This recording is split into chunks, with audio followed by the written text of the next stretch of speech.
I wish good things to you who's watching this. I am Alexey, and we're going to watch another group stage match from round 2. The USA is playing the Netherlands in the World Team Carcassonne Online Championships. These are both winner teams so far.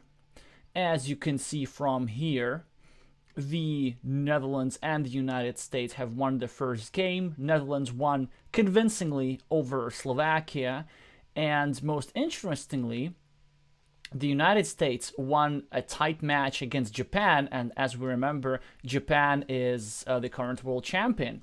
So even though on paper the Netherlands are a bit stronger today, maybe they have a higher rating for most of the players, I would expect the US not to be underestimated because of their previous performance. So my prediction for this match is that it's going to be extremely tight. Hi everyone, hi Kirill, hi Glovier, hi Sergio, hi salut monsieur Curieux. Yeah, so basically I expect, I think as usual for this, that one of the teams is going to win 3-2. So let me remind you of the rules of the championship a little bit, of the rules of the match specifically. There's 5 players lined up in each team, and they're going to play 5 duels, 5 mini matches. Each mini match or duel lasts until 2 victories. And then the country that wins the most duels wins the whole match and gets the valuable match points. Now, I've already actually picked the first pair to watch.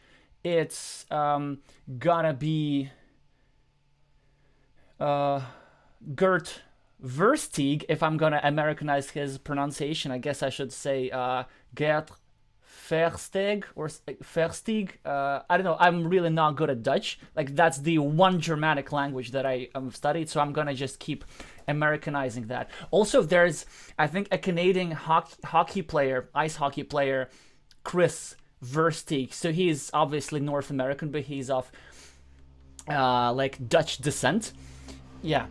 So there already been examples of Americanizing the pronunciation of the last name Versteeg, so I'm not going to be the first one, against John Sheldal of the United States. So I'm just going to keep refreshing the page until they actually start their game.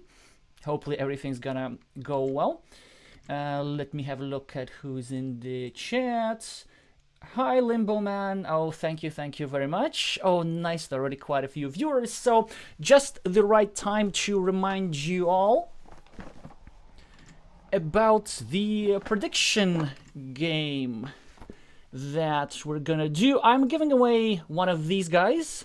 This is the 20-year anniversary Carcassonne edition with new design tiles. It was released a couple of years ago. I don't remember exactly when, and I am giving it away and sending it to the address of your choosing to the best predictor of the World Team Carcassonne Online Championships. So all you gotta do, yeah, have a look at these tiles. And also, I'm gonna keep showing it every time. There's this like special double 20 anniversary tile. Anyway, yeah, and I'm sending this to the best predictor, and all you gotta do is comment either on this stream or on any of my other videos, because I will see the comment anyway, who you will think will win overall the World Championship. And you also gotta mention who's gonna take the 2nd, 3rd, and 4th place. And the best predictor will get this game.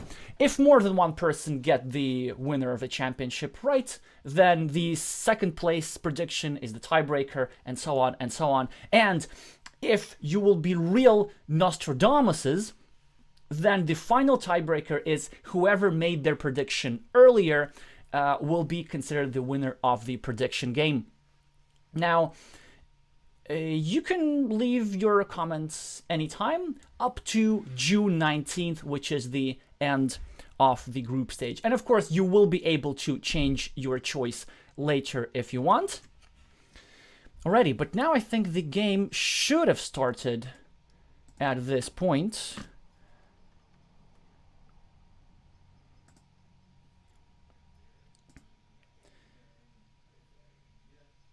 Oh, that's great. Finally managed to do the intro on time. So standard situation that we see at the start. Let me actually make this a little bit bigger. By the way, let me know if the sound levels are okay. To be honest, in a bit of a haste before that, I didn't quite check them, but I think it should be fine. Interesting move from yellow over here. I actually quite like it to take away nice road tiles from green. So far looks like a tight equal position. Now, yes, of course, adding a shielded tile to his own city. Green doesn't have really a lot of options. Probably will have to place a meeple there with an attempt to attack the city, and now yellow has the choice. Yes, so despite this being a shielded tile, yellow has to use this to cover up from green's attack, although yellow would have loved to use this over here at the bottom and add a shielded tile to his own city, but of course, first things first. And now green, the Dutch player, attacking from above. Luckily for yellow, he's about to complete this flower-shaped rhombus city, and he managed to cover himself up from green's attack, as we see lots of city tiles from the start, which means that we should expect lots of road tiles later on. Well, red has a couple of options. Definitely the best option is to start a new city. I would start a new city over here, harassing the green meeple over here. Of course, I think one thing that yellow is considering is covering up from here so that green does not attack, but the thing is that it is quite a valuable tile, and if you cover up over here, then this will create an attacking spot for the city below. Ooh, I'm not a huge fan of this stuff. I'm not really, I don't really understand how that's supposed to work, because the thing is, I guess maybe yellow is thinking of some kind of triangle and then completing some sort of larger city over here, because the thing is there are still 3 tiles that are like triple cities and with a road end. But I really like the idea of harassing this. Well, interesting, the yellow's intentions over here. Also, in some scenarios, yellow connects to this larger city, and now of course green will happily attack this larger city over here, or green might consider blocking this city. Very interesting complex position, and again we just see city tiles, city tiles, city tiles. Well, of course monastery for yellow, but and finally the first pure road tile for green. That's actually quite an unusual draw. I wonder what's the probability of that.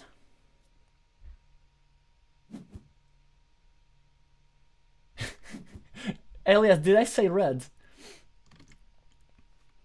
Yeah, oh yeah, there you are. So now yellow at a bit of an advantage, I think, due to his monastery managed to complete this beautiful 12-point city. And now there's a bit of a problem for yellow because he's at a disadvantage in this mini battle. So that was the drawback for this little guy. And so if nothing completes over here, then green will happily take his 4 points for the road versus the lone 1-point meeple for yellow. But fantastic tile for yellow. Probably we're going to see this city completed and immediately a field meeple dropped, which is going to be the correct move. But of course, in the new format, we can see that the players have over 20 minutes on their clock, which is much, much more, thankfully, than in the previous installment of the World Team Carcassonne Online Championship, where we only had 30 seconds per turn.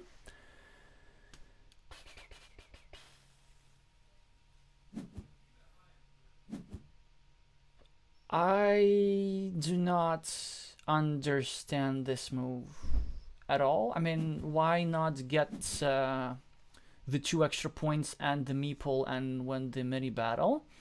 So, yeah, yellow with some... Okay, I see. I actually kept saying red. I wonder why. Yellow is clearly not red, yet I kept saying red.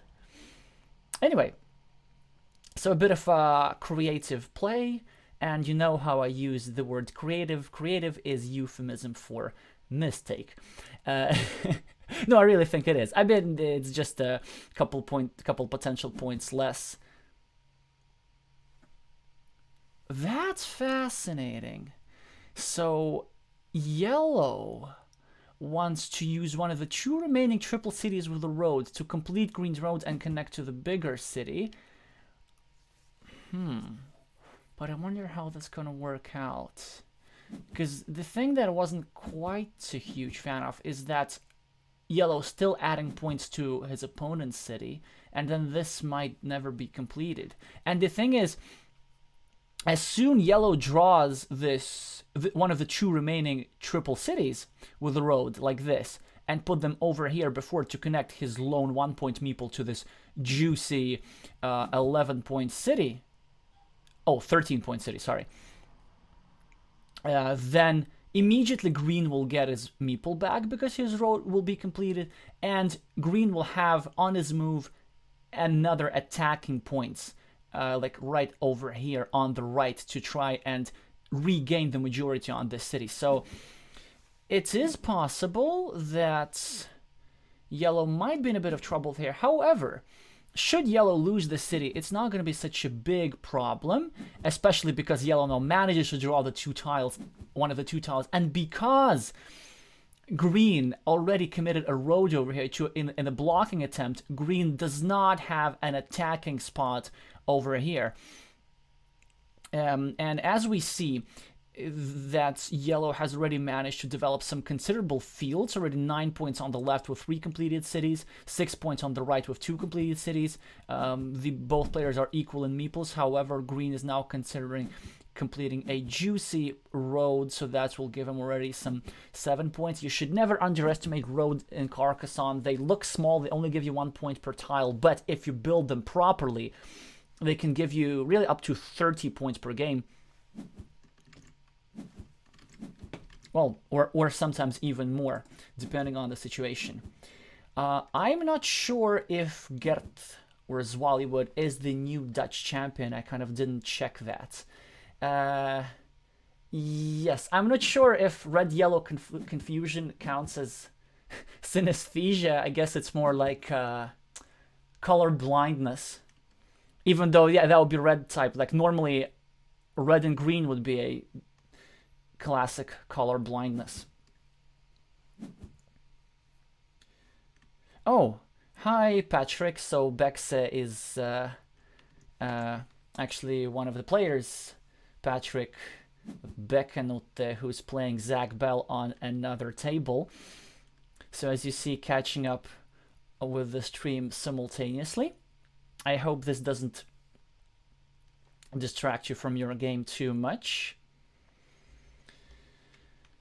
Alrighty. Oh, by the way, gotta remind you to click that like button. It's important. It helps the algorithm. It does good stuff for the channel, and you know, helps the competitive Carcassonne community grow. So I appreciate you doing that. Same goes with subscriptions. Also, if you want to get notifications of the stream in advance, then you gotta not only subscribe but also click the bell icon, because I've been asked many times, you know, how do I find out about the streams in advance? Well, YouTube will tell you sometimes, but it will tell you for sure if you click that bell icon next to the subscription button. I also usually have the date on my stream on my Board Game Arena profile, but YouTube was where you get the most immediate up-to-date information. Thank you for the algorithm. Oh, you know, Geraldine, I think this is not confirmed, but they say that in order for a comment to impact the algorithm, it has to be at least 5 words. So I don't know, maybe just put a random space somewhere. But anyway, rather than just, of course, commenting also helps, but feel free to comment with any pressing questions you might have. Now, green is trying to has successfully managed to catch up with one of the fields and share the field for 12 points. The thing is, like, this field for 9 points is still under yellow's control. And I think if I were yellow, I would just take the 4 points here and make it 12 points. Instead, yellow is playing a creative move, shall we say. But why not? I mean, I lost my duel yesterday, so maybe I shouldn't be commenting that much. I see what yellow is doing over here. So yellow didn't really have any tiles, any meeples left, and so instead of meepling this monastery, yellow had to just cover up a potential connection spot for this 9-point field over here. Yes, very good. So I see that green successfully managed to prevent yellow from completing a city over here. That's important. And also green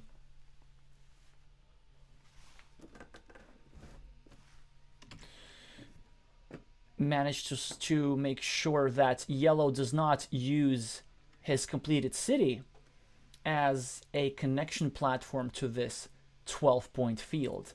And what green is hoping to do, green is hoping to complete his own city, then drop a field meeple and then connect that to the field, and then maybe even block red's meeple. Because I haven't counted all the tiles, but it seems to me that we're kind of running of city caps left. So you see this tile over here, just a regular city cap with a field. There's 5 of those in total, and 3 of them have been in play. Here, here. And red and yellow now recognize that there's some danger, and so he's trying to merge these 2 fields and gain the 2 versus 1 majority so that he scores all the points. However, I do think that red has the danger of not catching up enough on simply quick points and just leaving stuff lying around. So yellow has left a lot of city caps. For example, yellow could have used this city cap to score 4 points over here. And by the way, as we see, green managed to proceed with the plan earlier described. And also green is likely to be able to complete his city, although I'm not sure right now. The city at the bottom, many triangles have been left, and green really need the triangle over here. Have a 1, 2, 3, 4, 5, 6, 7, 8, 9. So there's only 1 triangle left. However, there are still 2 city splitters, so there's still 3 tiles that suit here with some positive impact for green, and then green will be able to throw field meeple once he manages to complete a city. I think a lot will depend on this tile over here. Now this field is shared. Currently, green is 12 points ahead, 14 points if you count these 2 little points over here. So it's pretty decent trade-off, 14 points for a meeple. However, not the best tile for green. However, I see an opportunity. Green could protect his little city over here and kind of just place this tile next to his city. Interesting. So instead, he decides to block the blocking square so that yellow... Why do I keep saying red? I don't know. Do we have any psychologist in the audience that can explain this? How many times have I said red? All right, so we have our first prediction. Oh, thank you for the 5555 world comment. Hi, Carcassonne. KK Spam. Yeah, I think it's not a bad idea for yellow to join the field because the left field has more points than the right field. The right field has only 9 points, and the left field has already 18 points, probably at least 12 or maybe 15 at the time of your comment. So it's probably a necessity at this stage, and yellow has the meeple advantage, and yellow could make that meeple advantage to his potential. So okay, maybe I can just keep calling yellow red for the rest. Elias, maybe I will think of a giveaway if you can guess the number of reds correctly as well. I'm thinking of some other giveaways. I actually got some interesting suggestions for the from one of my teammates actually. So my teammate Andreas from the Latvian-Lithuanian team from last year. He is working for fun on a mathematical problem. Is that assuming you can get whichever tile right now you prefer, and both players are cooperating, what's the maximum number of points that a player can score in a classical Carcassonne game? So, you can get 54 points for the monasteries because there's 4 of those, and then it's 9 points, and then you get you can kind of just sum all the road tiles together, all the city tiles together. But then the problem is, what's the maximum possible score for the fields, right? So then, because remember, you can score multiple times per cities, and that's something that's quite interesting to play around with. Maybe computationally or just simply on paper. Yeah, we'll get back to the game in a second. I think no significant events have happened other than yellow managed to successfully block green city. So by the way, if you're interested in this kind of mathematical problem, trying to figure out how many points it is possible to score in a Carcassonne game, theoretically, you can do this by sort of playing around with these tiles from the 20th anniversary Carcassonne edition that I'm giving away to the best predictor for this championship, as mentioned a few minutes before. So actually now, despite green's advantage, I see a path to victory for yellow, sort of, kind of. We're now slowly getting back to the game.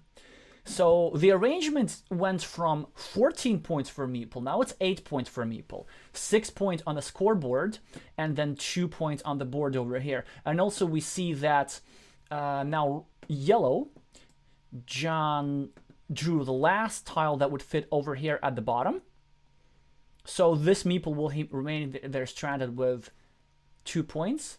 And now all yellow's gotta do is find a way to deploy a meeple for 8 points or more. This actually is not that obvious and will probably require a little bit of luck with some quick points, maybe building a small 4-point city. Oh, but that's brilliant, actually. I think this will do the trick. So now, it's as you see, yellow just took a 6-point city, and which means that yellow is currently at -2. But this city has a potential for growth. So all that needs to happen is that yellow just needs to add a couple of city tiles over here. And that's going to be it. However, do these city tiles still exist? I have a suspicion that maybe they don't exist anymore, because all the triple cities have been used, as we remember. Many triangles have been used. Actually, 1, 2, 3, 4... all the triangles have been used. All the extenders have been used. So what is yellow gonna put there? That's a good question. It looks to me like yellow is gonna need some luck to win, such as this tile. This tile is very important for yellow, and also whilst green is trying to score a 4-point road and get his meeple back, I assume there's still some curves left to complete this. 1, 2, 3, 4, 5, 6, 7, 8. Ooh, only one curve, and maybe some crossroads. 1, 2, 3, 4, 5, 6, 2 crossroads left. Okay, still 3 tiles suitable for green. I think green should be fine. However, green will likely, yes, complete both monasteries, but then yellow will get another meeple. So a lot will depend on the final run out of the tiles. It seems to me that green is now at still plus something. +2, yes. But now yellow has the meeple advantage, and if yellow manages to grab this 4-point road, which will be 5-point road at the time for grabbing, but then for some reason yellow very quickly, without thinking, went all in for the field. So the point being that if yellow manages to grab the remaining monastery or a curve, then yellow will join this field and will win with a lot of points.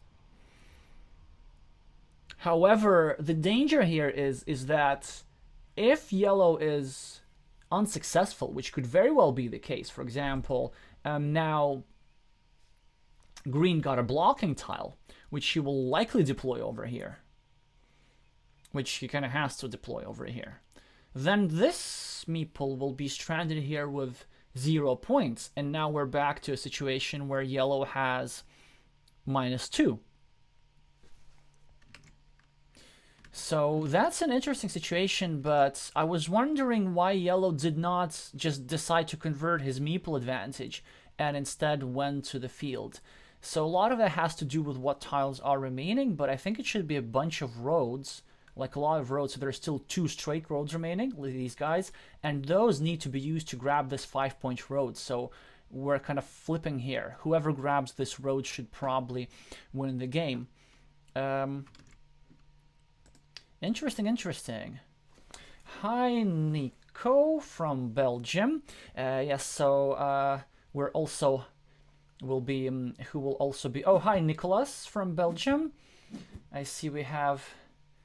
Oh, we have many more viewers. That's great. Maybe we're gonna hit a record or something. Yes, Belgium also has to play very soon, in 8 minutes now, and I hope to have a look at Belgium's match, or at least the ending of the Belgium's match at the end. And if not, should Belgium and Mexico end their matches very quickly, then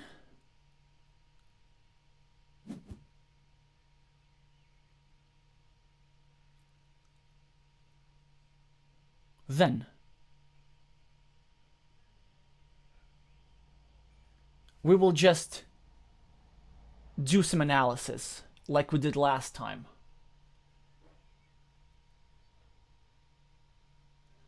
I am stumped, you know why?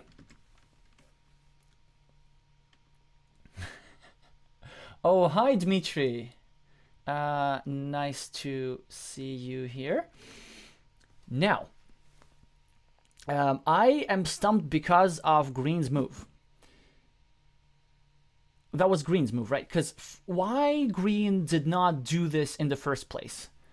So, first of all, Green decided to take 1 point, because it's 4 points for this little city over here. But because it's on this little yellow's field, this is net 1 point. By the way, remember, if you're playing Carcassonne, you got to thinking not in absolute points, but in net points. Like how many points you are getting in relation to your opponents. And also the way Carcassonne players think, they usually think of the score as like not 49-42, but +7. That's how it sounds in the mind of a Carcassonne player. +7 on the scoreboard, and +11 overall. Oh no, sorry, +5. I just missed this 6-point city. So you kind of count up the points from the board. But I'm just wondering why Green did not do this on the previous move, because there was a huge risk of yellow connecting, and you see now yellow actually got the tile for connecting, and yellow would have connected. So it seems to me that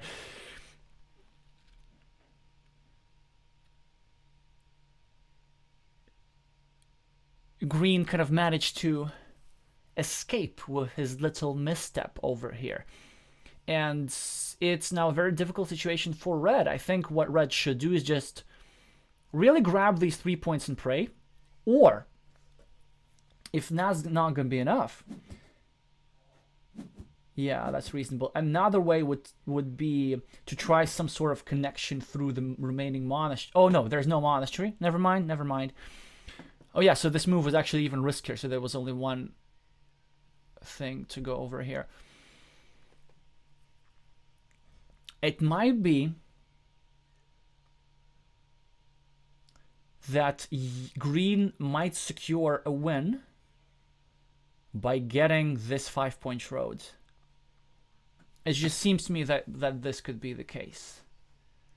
Because if Green gets this 5-point road, then he puts himself at +8, And I see no way for yellow to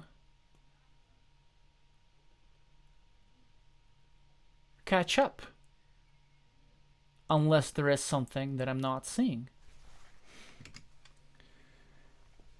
Did I? Okay, we just agreed. Oh yeah, so Nico maybe joined a little bit later. I just said red so often that I'm gonna just keep doing it. Yellow, even though that's also my color, I play with yellow meeples. I just can't utter this word. Red is also a nice first name, I agree, Nico. Could be a short for some sort of Reginald or maybe one of an existing names. Red Shell Doll does sound very American.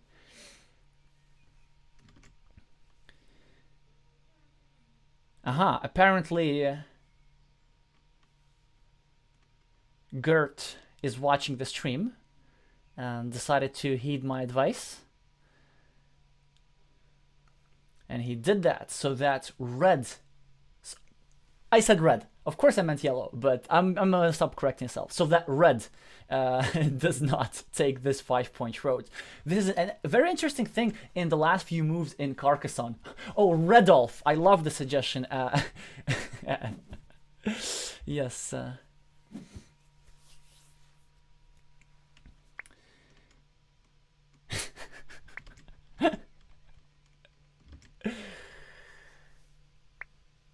Yeah, well played green indeed, except for this move over here.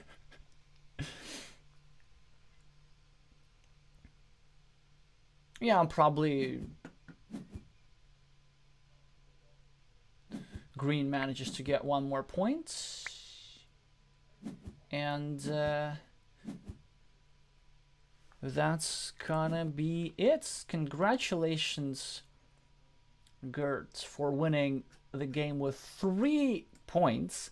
So that's just to show that maybe it's this meeple over here which resulted in -1 for yellow. Should be somewhat painful for yellow at the moment. Like literally any other move. Yeah, and maybe before there were some situations where yellow could have scored a little bit more quick points rather than leaving city caps around, so that yellow wouldn't have to worry about, you know, trying to connect to the field and gaining enough small points. So something to think about, but overall very interesting game, quite dynamic.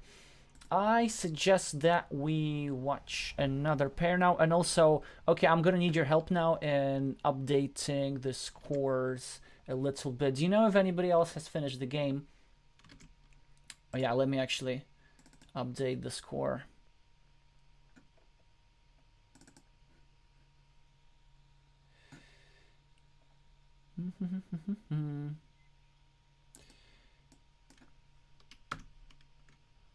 One point for Gert. Okay, next one. I guess let's go for Zach Bell versus Patrick Beckenute. But Bexe, if you're still here, you're gonna probably have to mute the stream. Aha, Bexe won first, thank you. Yeah, so we might as well just look at the second one.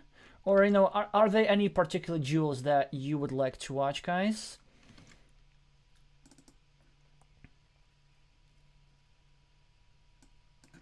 So I usually like to watch the ones where players have more or less equal ratings, so there's no clear favorite. I mean, even though I guess Patrick would be the favorite here, I know that Zach from the US is a strong player as well.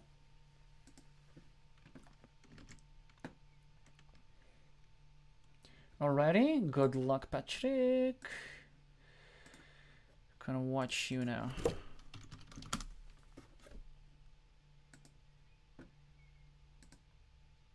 Oh, perfect, like a super similar rating. 551 and 558. Although we do have 20 tiles remaining already, so the game is... I don't want to say almost over, but 2/3 of the game are behind, so we're going to need some time making sense of this position. Alrighty. So, looks good for yellow, actually, because yellow is 3 points ahead on the scoreboard. Yellow is 1 meeple down, but here comes the second meeple, and yellow has a bunch of places where he has features that are easy to complete. Yellow has, in this mini battle over here, a 3-point advantage. Did you see? I'm saying yellow. I can do that. I just did that. That wasn't even on purpose. Fields. Yeah, so very organic now. Maybe I was about to say green. So if I started calling yellow, I have to mess something up. So I'm going to call blue green instead. Ready? All right, so green. Yellow managed to block green's field and also make it harder for green to complete his road. All right, blue. I'm gonna say how it actually is. And the situation really looks formidable. Patrick just managed to secure all the productive fields. This is going to be worth 9 points because of 3 completed cities. This one's going to be worth 6 points because of 2 completed cities, but actually it's really 9 because blue is going to get this 4-point city over here. And that was a fantastic tile for yellow, scoring a 8-point city for free. And unless blue manages to come up with some sort of miracle, which I think is still possible, then yellow is going to cruise to a victory in his game. So if you're blue, here's what you could do. Maybe complete the city, drop a field meeple, equalize this field. Hope that you get to complete this monastery and this road soon enough. If you manage to do so, no, oh no, why? So instead of trying to win the game, blue is now trying to be very noble and do some charity, and instead is trying very hard to lose this game. So instead of having 3 more points and 1 meeple back, and a meeple on the field with a potential connection, blue decided that it's better to have 0 meeples and a potentially blocked meeple and a potential meeple that does not get to connect to the field, because also there's only 1 curve remaining to fit here, by the way. So, well, that's very interesting.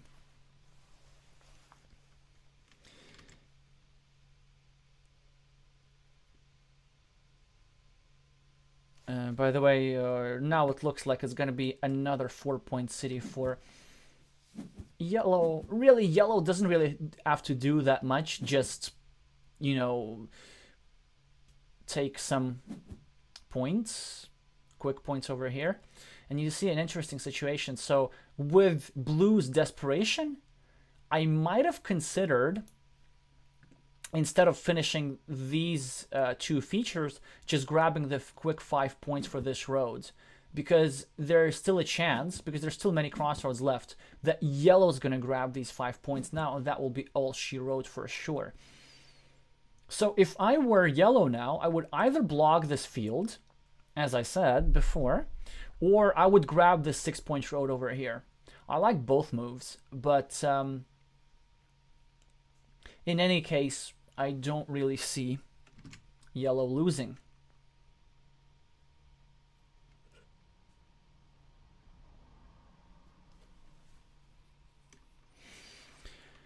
Right, let me know if you have any updates in the meantime. And I think I'm gonna start looking at kind of some other games even with one eye. Oh, the score is a bit inconvenient. Oh yeah, maybe it's better that I put it over here somehow.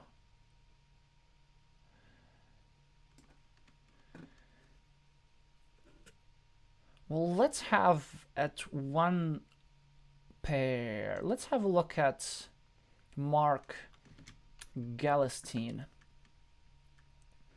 See how they're doing.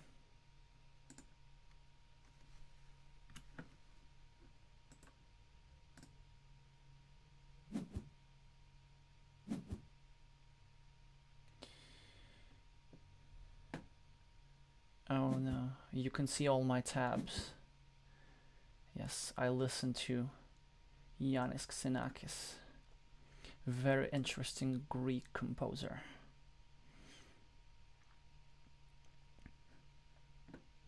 Yeah, of course now blue is trying to connect to this field. All right, let me not be so impatient. Let's actually have a look and see what can happen.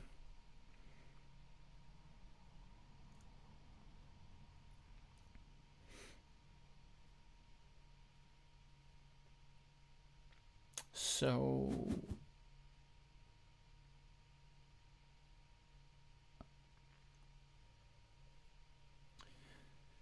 yellow just calmly blocks the entrance to his field, because at this point I think there are 0 curves left.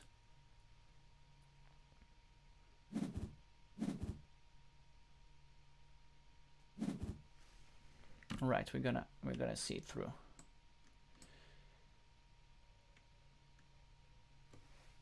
Then yellow could just throw another field meeple over here, I guess, to gain 6 points with his last meeple, but it doesn't matter because there's still 2 crossroads left to take off his meeple.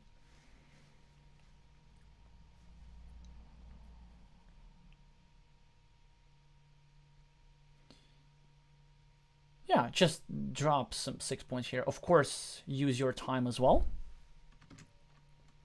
Oh, by the way, Elias and Nico, if you're still watching, when you play Belgium, Mexico, make sure that you use a lot of time. So that we get to watch the ending of your game. So think hard, think for a long time, use all the time. Oh yes, Dmitry, rooting for the Netherlands because I really didn't like how the USA-Latvia game turned out at Ice Hockey Championship. So I don't know if you guys are following, but the World Ice Hockey Championship is underway, and in the first game, Latvia actually lost to the United States team 1-4. And then also, well, unfortunately, Team USA is not playing in the same group in the Carcassonne Championship as Latvia. So we don't have a way of making it up for the hockey. And also Latvia lost 1-2 to Finland the other day as well. Of course, Finland is a strong hockey team, but it does not participate in Carcassonne, unfortunately, although there are a couple, well, one strong Finnish player with the screen name Nallerheim on Board Game Arena in particular.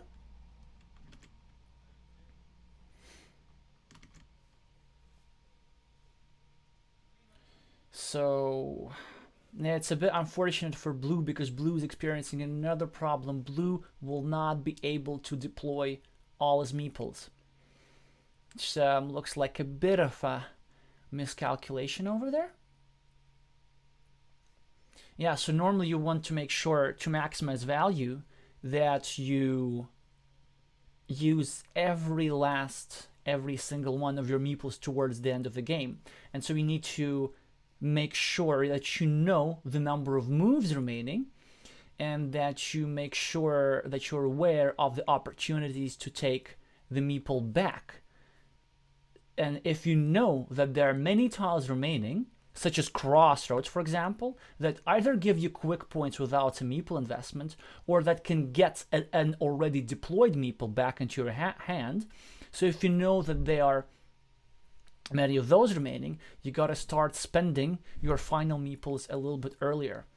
And I think there was an interesting moment over here. So this 6-point road that is currently owned by yellow could have been owned by blue, because blue could have been a bit more patient with this crossroads over here, getting 5 points for the road and then waiting for another crossroads to complete his monastery later. So when I see the top players playing, I very often see a lot of patience. It really requires nerves to wait for the perfect tile, for the right tile to achieve an objective.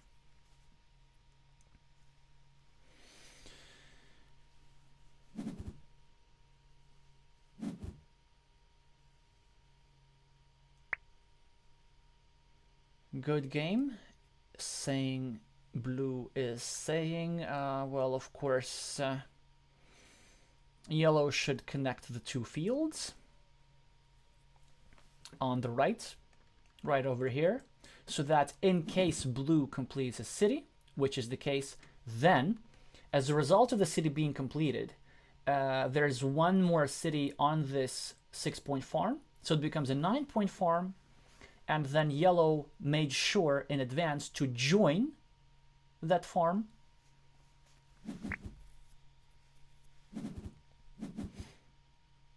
So that he also gets the 3 points. Wait, did I say red again? Oh, I was so close. I think I did well. I said yellow multiple times. I'm halfway through to being able to correctly name colors. Alrighty. Nope, that's not what I meant.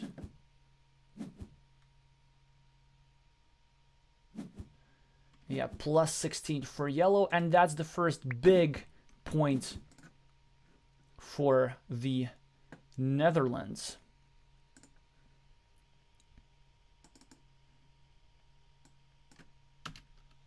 Any other updates, guys? Any other interesting duels? Who won, perhaps? Alrighty, so let's have a look at Mark Galestein.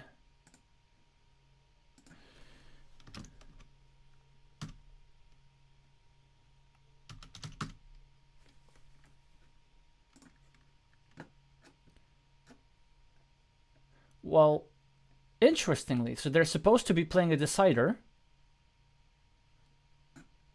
very soon. So the score is 1-1 there. Oh, they're just started. Oh, perfect. Perfect timing. We get to watch a game from start to finish. And this will actually matter. Both players with similar ratings. So Mark here with the blue meeples for the Netherlands, and the American player with black meeples. Oh, love. I think too few players use the black meeples. They're quite stylish. I can think only of two. I can think of Roman Stahl of Germany and maybe Batal Albotov of Lithuania. Well, also myself as well, but my primary color is yellow, my secondary color is black. Alrighty, interesting choice. Not meepling the monastery over here by blue, and by interesting choice I mean, of course, mistake, but that's okay, that's understandable, that this monastery looked precarious, that it might have been that in order to meeple this monastery one might have need to overcome some psychological barriers, but actually in the start of the game monasteries get surrounded very, very quickly. And as you will see now, so blue is about to complete a city and black tried to break it, but now blue is still one tile away from completing a city and black is one tile away from completing the city. And I think blue should now be really aggressive, and instead of going to complete his city, blue should try to join this city and prevent that from being completed. Instead, blue grabs 4 points, but also blue creates a threat of completion. And as you see, black now managed to complete a nice 12-point city, and this is something that was really trying to prevent. However, blue will now complete his city, so both players completing their own objective, not really trying to bother each other too much. It's a bit of a friendly game, although white is supposed to be friendly. And now check out, you know what I would do with this move? Like, grab this 3-point road, which will turn into a 5-point road right over here. So aggressively grabbing points. Instead, quite conservatively, blue chose to continue his city with a tile that makes it a little bit harder to complete. But of course, if you're gonna build a city, then you gotta take the free city cap first. Now black is continuing his road, so blue is definitely wants to take a piece of that road at some point. Well, and as you see, because blue did not take this city cap over here, black gets easy 4 points completing this small city. Well, okay. So blue decided that he does not need to share this road for some reason, so instead he wanted to go for the field, and now as a result, black managed to secure nicely this 8-point road. Of course, these two things will connect. There's still 8 tiles that fit right there in the middle, and it looks to me that red is headed towards a bit of an advantage. Did I call black red again? What? Why? Why? Well, actually, you'd be surprised, but in most languages of the world, so like, you know how they're primary colors, but red is the primary color. Okay, so I'm just gonna rant about linguistics randomly. I don't know if you know that's kind of one of my 2 main areas of background. I know, of course, I'm a mind sports athlete, but I'm also occasionally a musician and occasionally a linguist. So in many languages of the world, they actually don't have words for all the colors, and the color palette is sometimes limited. But it is interesting that red is a color for which there's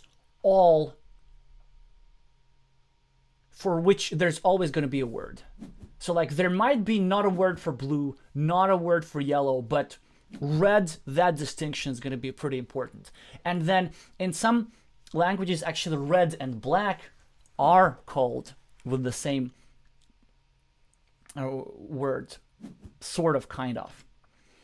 Oh, it's a whole interesting thing about like how actually when you have a language and then they have more and more names, then when they develop more and more names for different colors, it goes in a specific order. Anyway, I'm getting distracted a little bit too much from the game. And also thank you, John, for updating the score. That's great. So Team Netherlands is working for the stream. More reason to root for Team Netherlands a little bit more, other than the ice hockey mentioned, as well as the ice hockey mentioned above. Probably John would... it will seem a bit out of context. All right, so it's already 2-0. And it looks actually really difficult for Team USA at the moment, because in this duel, Karki was the rating favorite. So the player with the screen name Karki used to be #1 on Board Game Arena. Of course, that is partially due to the fact that the player with the screen name Karki prefers to play with expansions, with inns and cathedrals, which of course is not included in the World Team Carcassonne Online Championship package. But still, like, to get to #1, and you have to be a really, really strong player. So yeah, John pulling, I guess, a bit of an upset there, so congratulations on that. In the meantime, let's see what the game is bringing us. So the city at the top got broken. However, it's gonna score blue at least 7 points, and there's still a couple of big city tiles remaining, so it's really gonna be 11 points at the end of the game, probably. So it's a perfectly okay investment for a meeple. We now see a field fight brewing. So black managed to get a second meeple in the field very nicely by also completing a 3-point road at the same time. So always look for a connection with extra value. In addition, black I probably said red again. I don't know. I keep hallucinating. But you probably understand what I mean, because I'm calling blue blue. Or I might just go ahead and start calling both players red. Actually, I really love how black is playing at the moment, because black is finding like very good places for a connection. So first of all, this is unblockable, and there were, at the time of connection, 3 curves still remaining. And it also comes with extra value. So if, or should I say when, well, probably still if, there's a 75% chance only of black connecting right now. He manages to get a curve, then black is going to meeple this road and turn it into a 5-point road. And should it be impossible to connect, should blue draw the 2 remaining curves that fit into this hole over here, then black still has another way to go around and connect, like through the right and through the bottom. Unfortunately for black, blue just keeps drawing these curves, and now there's only 1 curve remaining for a field connection, and there's only 1 curve remaining to fit in over here. So Sophie's choice, which one do you save? Well, maybe you can have your cake and eat it too, because if black manages to draw the one and only remaining monastery with the road, but that's not going to happen anymore, then it would be possible for black to actually save these meeples. However, now black needs to spend... I was about to say that at this moment, with his 2 monasteries blocked, black would need to spend like at least 5 minutes on his next move. But, you know, you have 18 minutes. At this point, when you have your 2 meeples blocked, you now need to start thinking strategically. Like, what's your win condition? How do you win this game? And specifically, black should be coming up with ways how he could win the game without the field. And I'm going to explain why. Because there's only a 50% chance of black connecting here anyway, so it might not happen. And even if he does, because of these 2 meeples, now blue has a meeple advantage. So blue has three free meeples. 3 free. Tongue twister. 3 free meeples, and black has 2 free meeples. And this situation always favors the side that's fighting for the field, because blue will have always extra meeples remaining that he can deploy into the field. For example, here is a valid connection spot. So you could put it over here and then join like this. Now,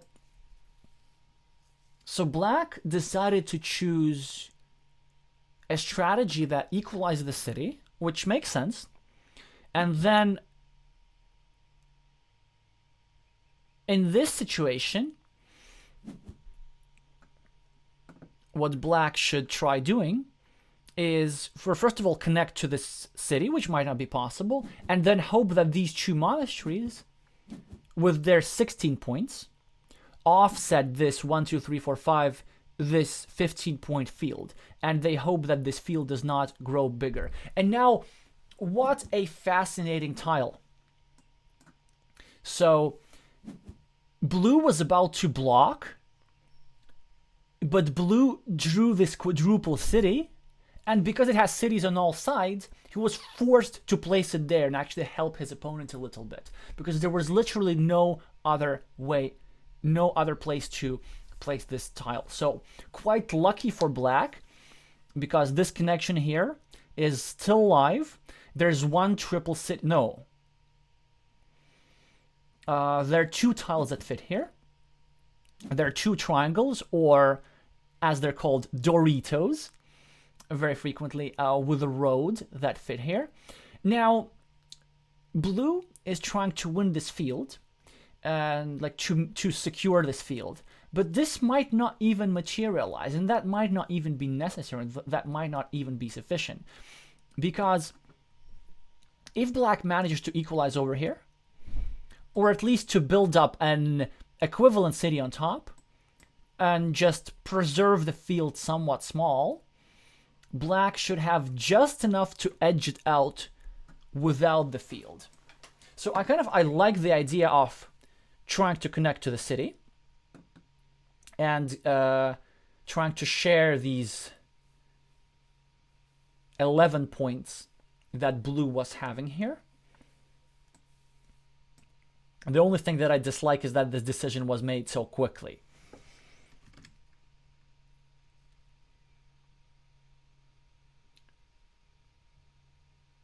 Alrighty.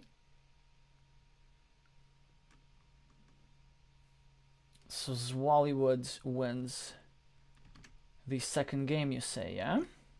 And Zwollywood is Gert Versteeg. Sorry, I'm being very North American in my language. That's just what I know. Oh, then actually we're gonna congratulate Netherlands on the win.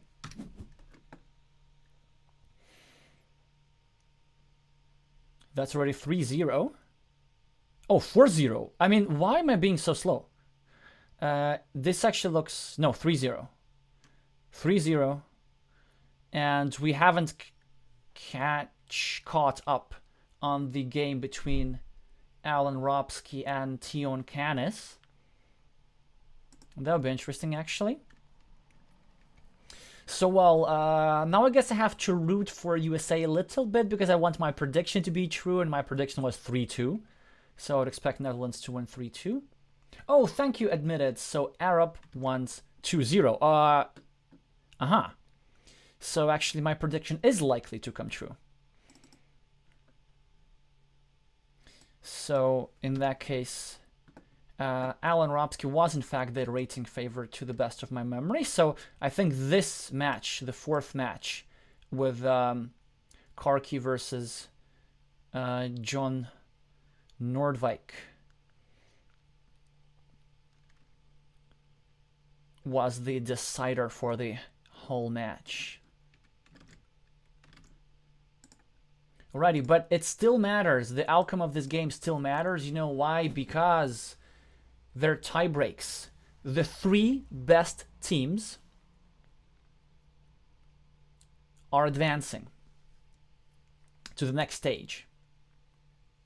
And what this means is that in case of the same teams having the same number of victories, their fate will be decided with tie breaks. And these tie breaks include two main things: the number of won duels. So it's better, if you're going to lose the match, it's better to lose 2-3 rather than 1-4 rather than 0-5. And the number of games won. So the number of these little games within a duel. So if you gotta lose a duel, it's better to lose it 1-2 rather than 0-2. Now, an interesting choice for blue over here. It's actually really not obvious. So blue could grab a 6-point road, which is a move that I quite like. Or blue could give 1 point to black over here, but then make sure that black is not able to connect. And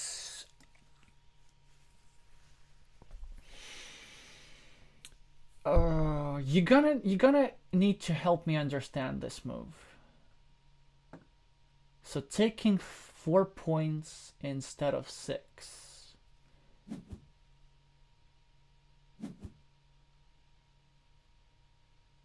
Interesting. So black decided not to connect. Sure, that's fine. But the thing that I don't get is that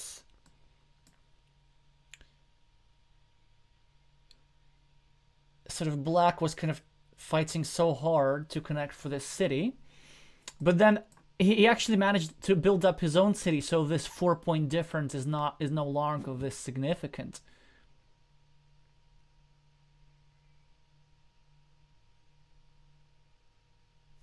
That's most interesting. By the way, guys, so we're gonna finish this game in just a second, but we're gonna start thinking about Belgium, Mexico over here. And to be honest, like I kind of didn't fully prepare. I mean, I did, but I haven't picked a duel to watch because I thought that we'd be watching just whichever game is remaining, but we will have a choice now. So, really unexpected match. So many 2-0 scores.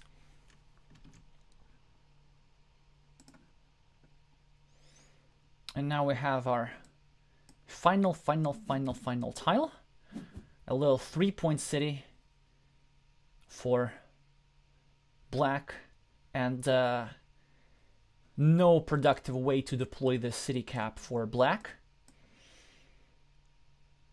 So he lost a little bit of a coin flip. Black wanted this, but if I counted it correctly, and this is not a given at all, I think that black still won, because this field is worth 15 points and these monasteries are worth 16 points. By the way, also very interesting psychological thing, because like two monasteries are close together and they look very small, but this field is so big, but actually it turns out it's worth less than the monasteries. 1, 2, 3, 4, 5 cities times 3, that's 15 points. So I think it's like +4 for black or something. Am I wrong?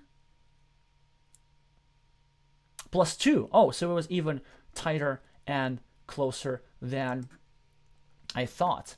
So this 4-point road, remember, 2-point difference, you know, blue chose to take 4 points instead of 6, so it's something to think about. I know, of course, it was a bit of an issue that had blue chosen to take the 6-point road, it would have created an additional connection spot for black over here, and then black could have taken over the whole field.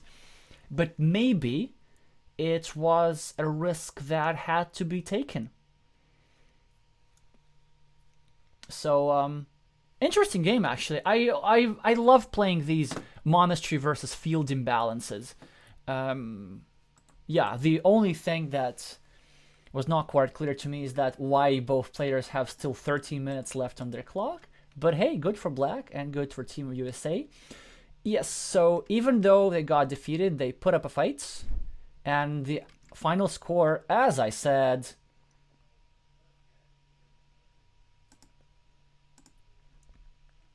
is 3-2.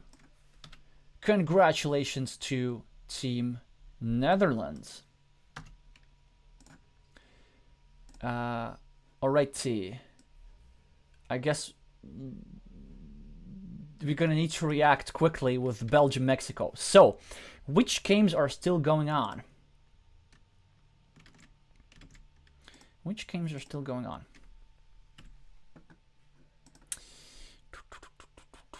Actually, which games do you want to watch? Oh, the captain. So, Nico Vellemans versus Osvaldo del Arco. That's an interesting one. Oh, of course, Crafty Raf versus Complex Van. So, Raf Masotin versus Elias Mochan of Mexico. Oh, okay, we have to check that first.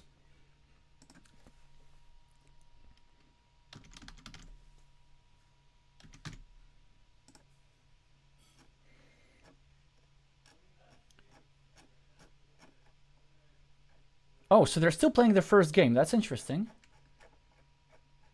Am I wrong? Yeah, apparently it's the first game. Oh, that's fantastic. So it's gonna be just the last couple of tiles remaining, which means that it's gonna be their second game, and at least on the scoreboard, red is a bit ahead, but this position is just too complex to make sense of. Well, huge field, gigantic field actually. So almost all field meeples that you see are connected within one field. Nice monasteries for black.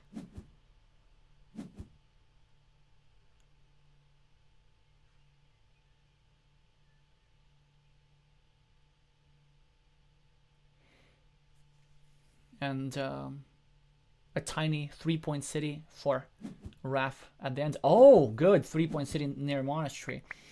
No idea what's happening there. It looks like red might have prevailed with the fields.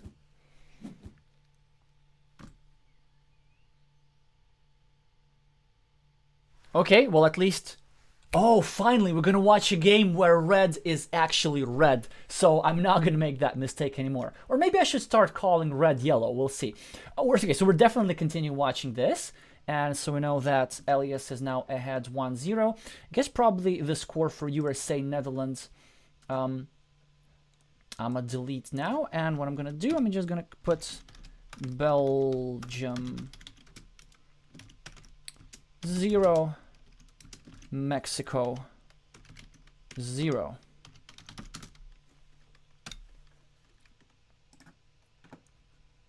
I don't know, somewhere here.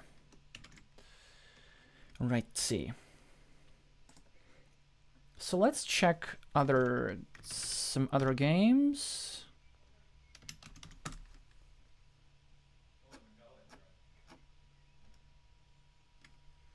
Interesting.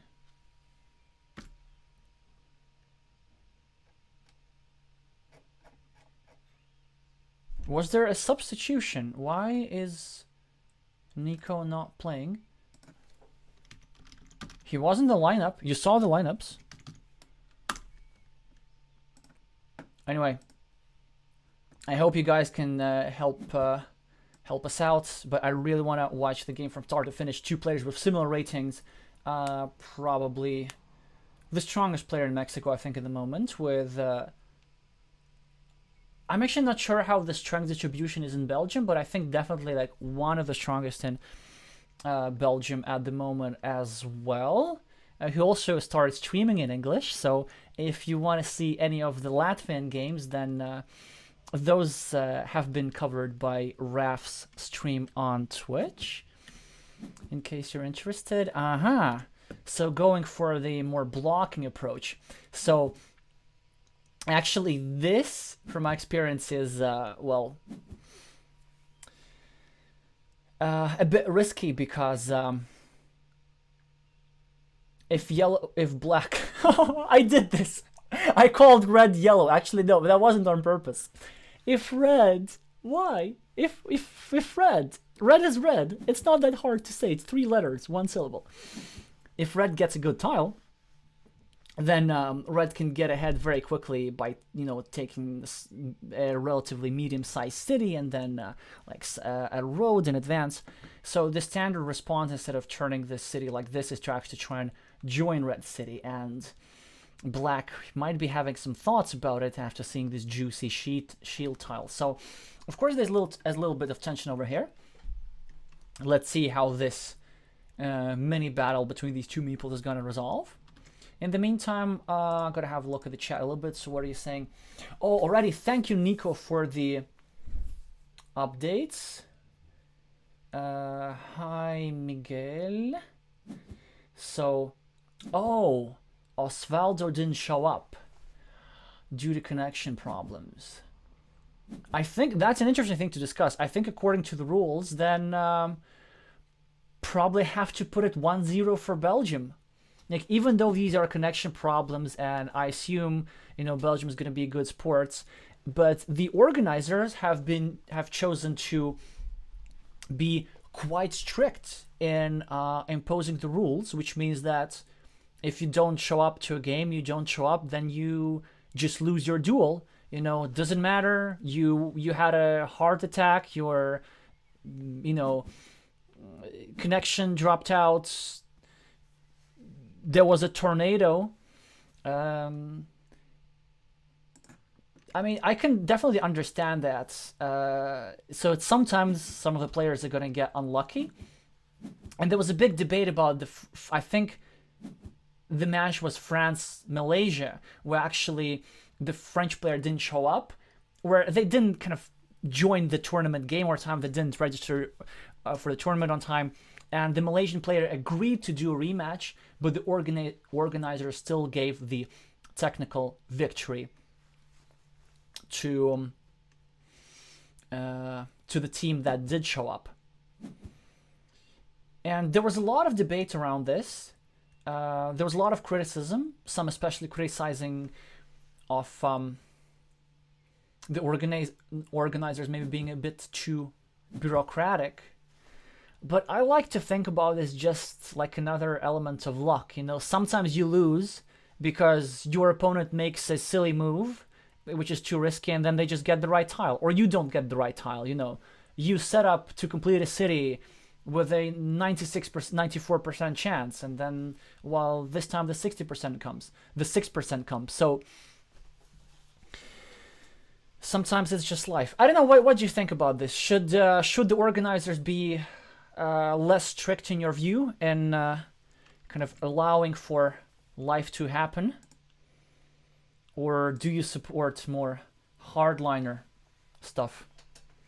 Yes, thank you, John, for watching, and congratulations to the Netherlands for the win. Thank you, and it's already 2-0 for Belgium, really, because Nicolas Victor, Gina won against Marco Rivas with the screen name Manarori 2-0. That actually was a big duel, because with both players with similar ratings.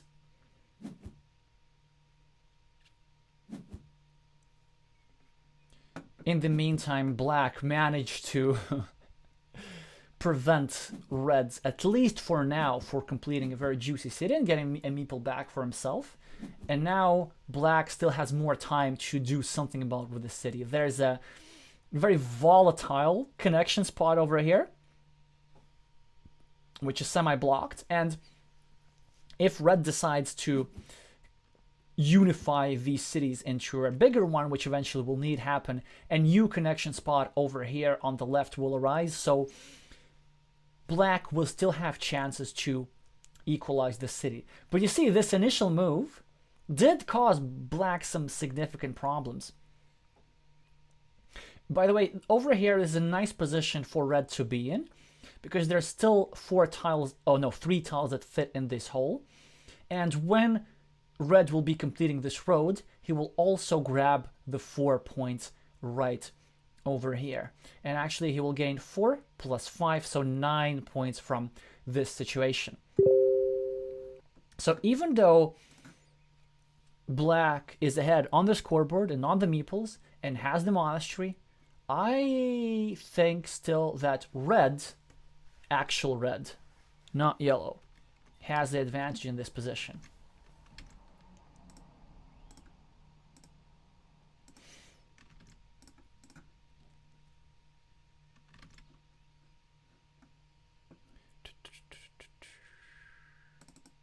So Belgium, Mexico 2-0. Okay, so somebody from Mexico has to win, kind of, to make it more interesting. I mean, by the way, if Belgium manages to win this, then Belgium will have started the tournament with 2 victories in a row.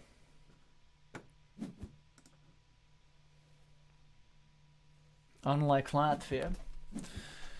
Yeah, we started with 2 tight, painful losses in a row. I'm gonna keep venting about this.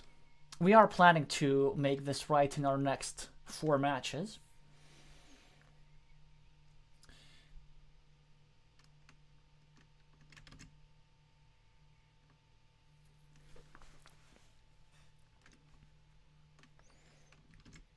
Alright, so the good news is that the players seem to be thinking for quite a long time. And so this means that we have a chance to discuss other things in a calm and collected manner. And since I see that there are already many new viewers showing up, I gotta remind you about the prediction game. Predict who's gonna win the World Team Carcassonne Online Championships, and if you predict correctly, I'm giving away this Carcassonne, physical Carcassonne game. Need to specify, yes, the 20-year anniversary edition. So all you gotta do is comment either on the stream or on any of my other videos the team that you will think will win the this championship overall, and also the team that will take the second, third, and fourth place.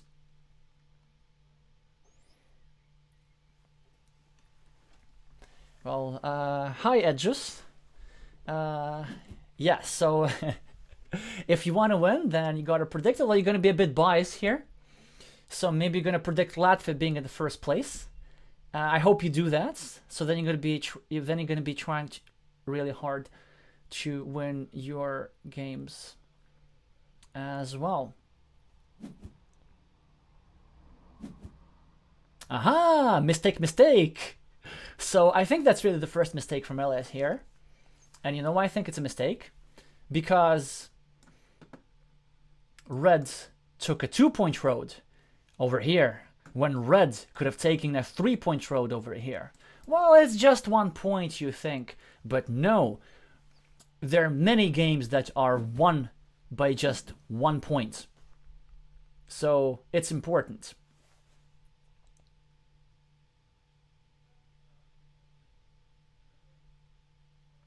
I know that spot was slightly vulnerable, but it's still the early stages of the game. Like, not many things are gonna get blocked. So now Reds has a nice tile to continue both his road and start a new city.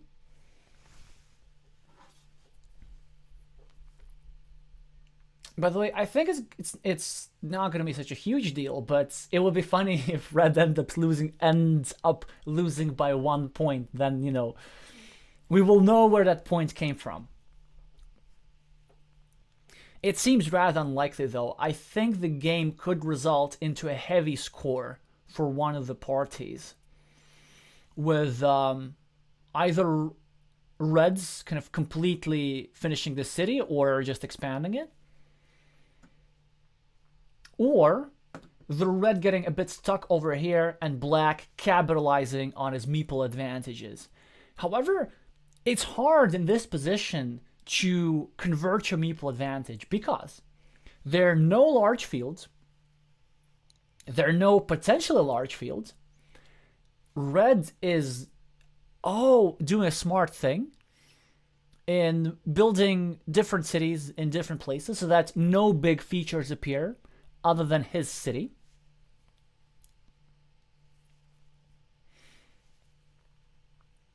So also there are very few monastery spots. There's a sort of a 4-point spot over here. There's a 6-point spot for a monastery with a road. Can you just imagine, you know, you could just monastery with a road, 6 points over here. So yeah, this is one of those situations where meeples won't help you that much. And now Black even has 4 meeples. And also Black started a bit of a mini battle over here. The idea being that if this hole remains empty, in some scenarios, Black can add a couple of points to this city side, and this lone red meeple will remain with just 1 point. And also in some far-fetched but not non-zero scenarios, Reds can go over here, over here, over here, over here, and grab even this 2-point tile with a shield just by adding like 3 tiles. Sounds far-fetched, but it happens. Now we have an interesting dilemma for Black. So Black could score these 4 points, even though that would give a red meeple back. But Black should kind of anticipate that Red is likely to get one of these tiles anyway. However, I like a different move. I like a connection to the city. I like starting a new city over here. In the worst case scenario, you just have 4 points. And the best case scenario, you equalize over here. And then you negate all the effort that Red has put into this city. Another potential connection spot is over here through a quadruple city. But that could lead either to a mini battle with a disadvantage. For example, if Black tries to connect over here and then puts a triangle like this, and then the quadruple city that could fit in this hole right here, it just never comes. Yeah, so black made the move that I suggested, kind of figuring out that red might finish this later. However, I'm not a huge fan of it, because under normal circumstances this would be okay. But having the meeple advantage, you really want to keep hammering your meeple advantage. And even though red had a 75% chance of getting this tile back eventually, there is value in delaying that moment in this particular situation.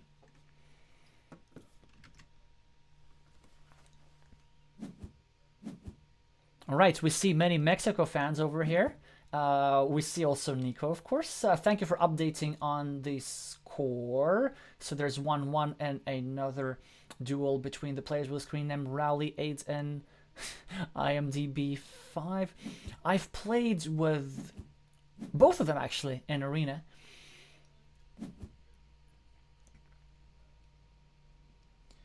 All right, hi Sergio.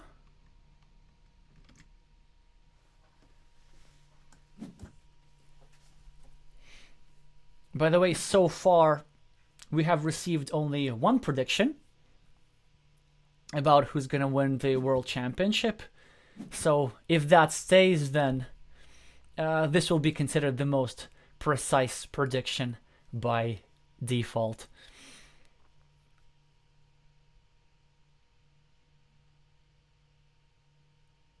Yeah, you see what's happening. So now that red has more meeples, they can actually start spending them and not shying away from meepling monasteries. I actually liked the other monastery spot over here. I like these 5 points better. You know why? Because, okay, I'm gonna reveal a secret to you. It is advantageous to build monasteries next to road ends, to pieces of road like this. Because when you draw a crossroads, you can not only score 2 points for a mini road, like imagine, for example, if black were to put this T-shaped crossroads like here and score 2 points, but you get to do this next to your monastery. And so this means that you're taking 1 extra point for your monastery and also bringing your monastery closer to completion with tempo. So now what black has going for them is black has really good fields. And I would expect black to meeple this monastery over here. Still many monasteries. I don't think it's worth throwing a second meeple on this field just yet, because it's only worth 9 points. A substantial number of city caps has already been drawn. So if red drops a 6-point meeple over here, if black drops, yeah. So I did every color. I called blue red, I called yellow red, I called red yellow, and now I called black red. But of course I meant black. If black were to drop a second field meeple over here, then red would have the opportunity to ignore it. So now, of course, red will patiently take the 4 points above, which is the only move in this situation. Of course, red will need to join the fields, but both of these fields have connection spots. However, what black could do right now, I think there's a bit of a dilemma. You can either put the curve over here and eliminate this connection spot over here, connecting this kind of 6-point little field to the bigger 9-point field, so that red has no platform to connect another meeple. Or you could make the more productive move in the short term if you start building a 4-point road over here. So these really are the two main candidate moves. It's a bit hard to tell actually which is the correct one. So black goes for the first option. I quite like it in a sense, because it shows that black is seeing the space very well. However, here's the disadvantage. Now there is no monastery spot over here, because red just harassed this spot a little bit, and now black cannot place a monastery next to his monastery. Because ideally you want to build two monasteries together, because whenever you're adding a tile to these monasteries, around these monasteries, you score double the points. You score for one monastery and for the other. So now, probably black has one of two options. Either place this monastery over here, trying to eliminate the connection spot, or black could actually risk it and place the monastery over here and meeple it. And you know what? That's not the worst idea. The reason why I like it is because there are still two tiles remaining that would fit over here that can give you 4 points and complete the city. And also, with this tile over here, it's unlikely that you're gonna complete this monastery without the relevant tile anyway.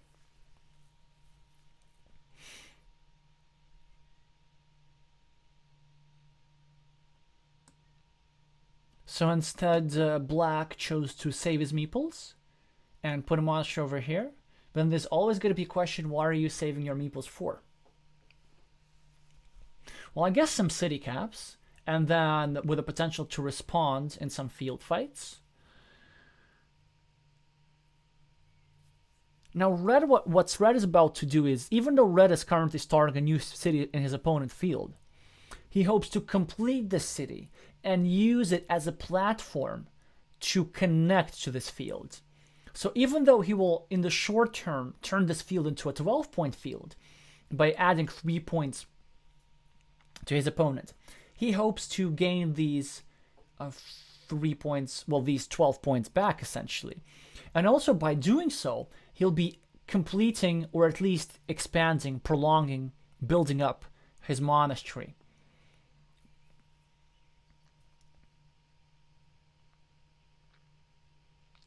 Actually, I really like how both players are playing right now. So they're quite thoughtful. It seems to me that they select moves that checking for long-term impact. They're clearly checking which tiles are remaining and thinking about win conditions. So it seems to me that black did not meeple this monastery, deciding that he can win without it.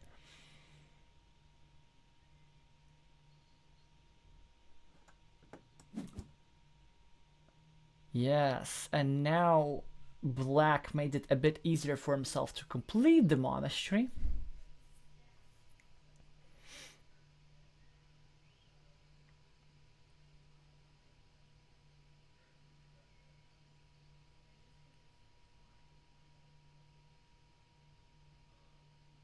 And now red has a fantastic tile.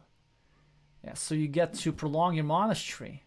You get to build it up, and you get to start to ring roads, and you get to prepare a platform for a field connection. But another great tile worth 5 points for black as well.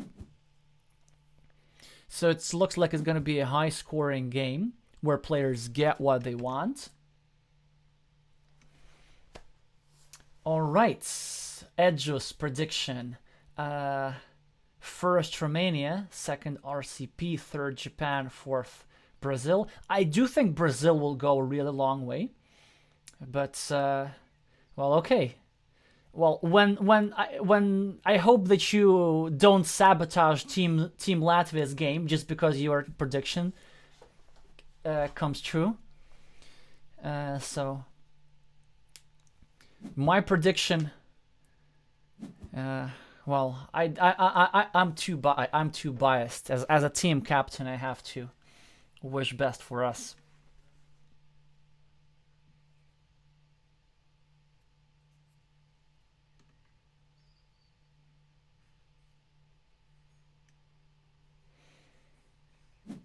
Thanks, Nico, for letting us know. So, 2 other duels in Belgium, Mexico will have decider games.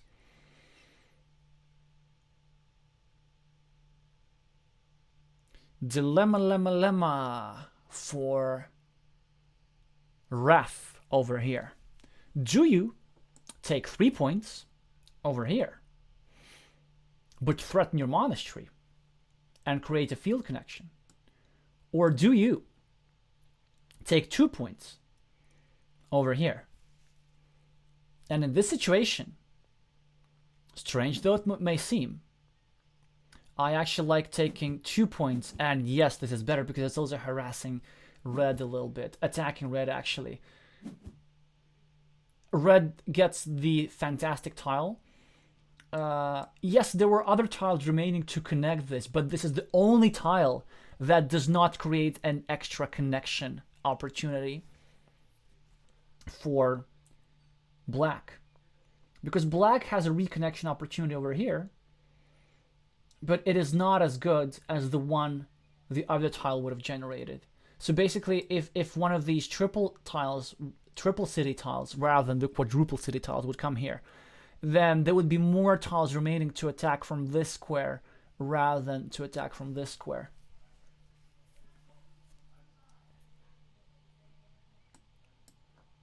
By the way, very good move over here from black, engaging in a mini battle and preventing red from completing a city, even though he invested a meeple.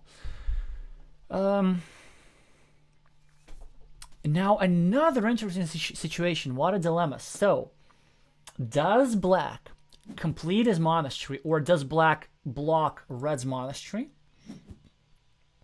Typically, I think blocking was more important, because there's still many roads left. However, this blocking will be able to happen later.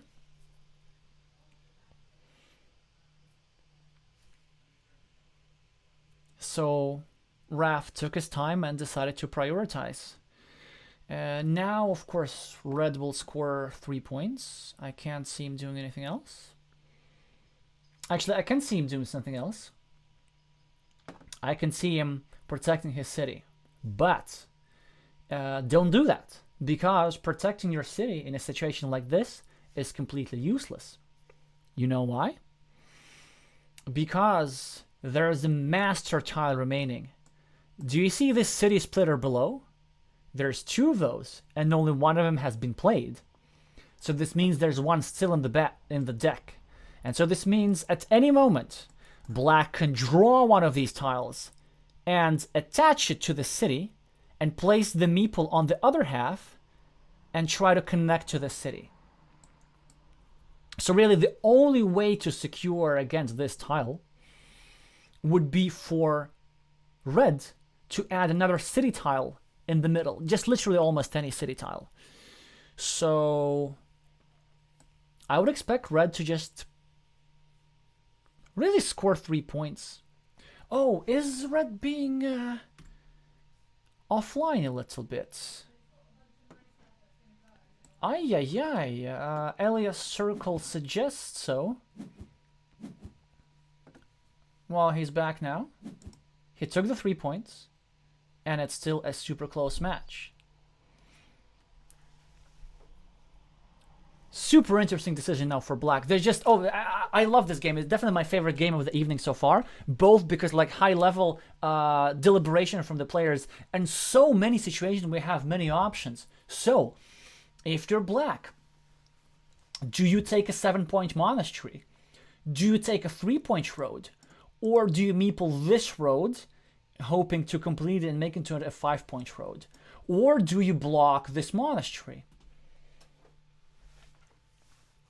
I would go for some point generating move, but it is not obvious to me which one.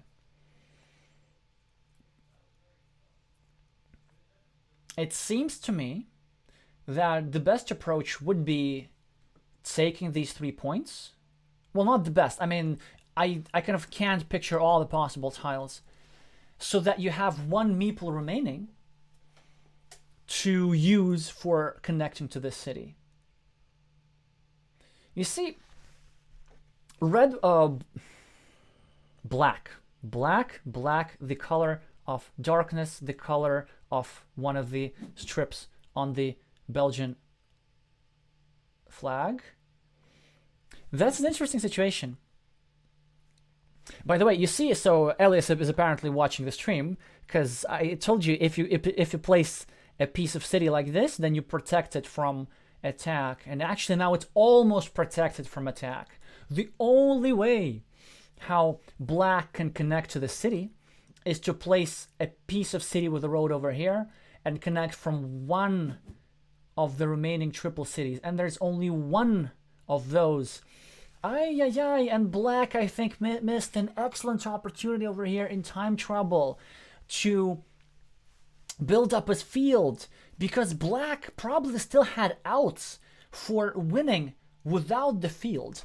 So he used the monastery to block the field entrance, and I assume that was successful because 1, 2, 3, 4, 5, 6, 7, 8. So there's still a 50% chance of red entering this field, which I think is typically not the best investment. However, because red is behind, black is behind, black needs to risk a little bit. And you see, that's what I was talking about. So had black dropped the divider on his field,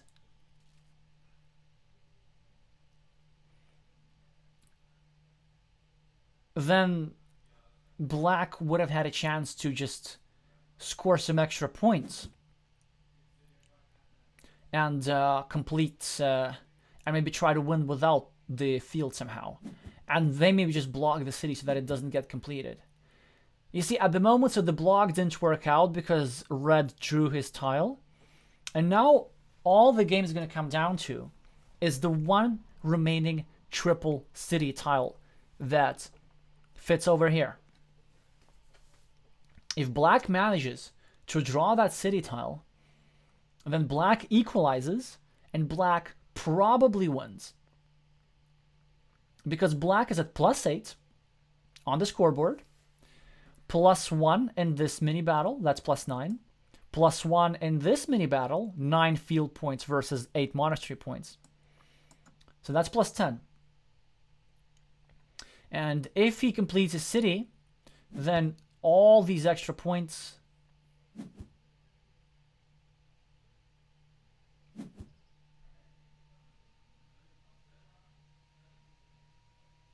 that will be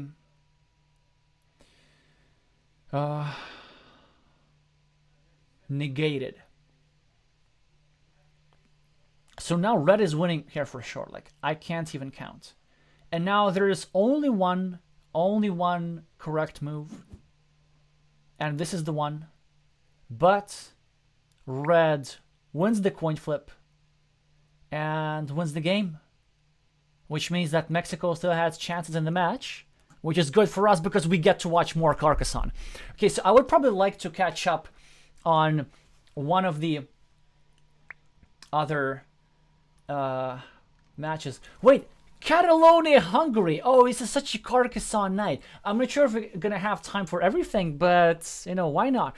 Actually, because we're probably going to be taking a break from Carcassonne for a full week, if you feel like it still after the end of the stream, just like last time, we can do an analysis of one of the Catalonia Hungary games.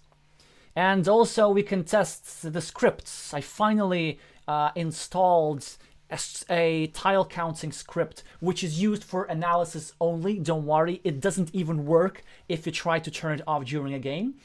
That you can use for game reviews.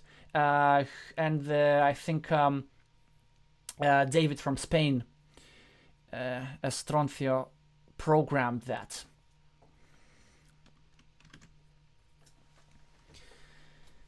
Just for streamers like myself.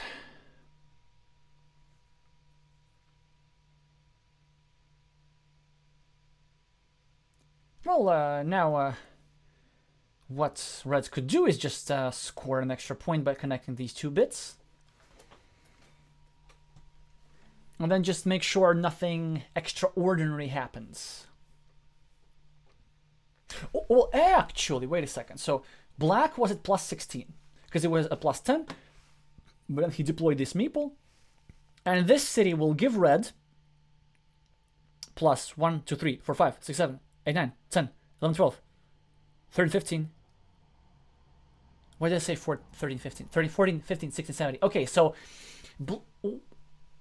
red is at plus 1 at the moment. Even if red tries to make the worst moves possible, well, unless he helps his opponent, red still wins. But I appreciate that Elias kind of still wants to finish up and finish up properly. Yeah, so he does go for the move that gives them the extra point.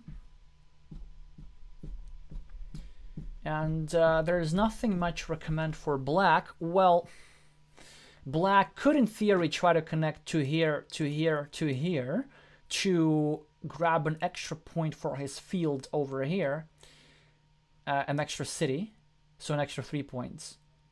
But there are only 2 tiles remaining, 2 moves remaining, and black will need 3 moves for this.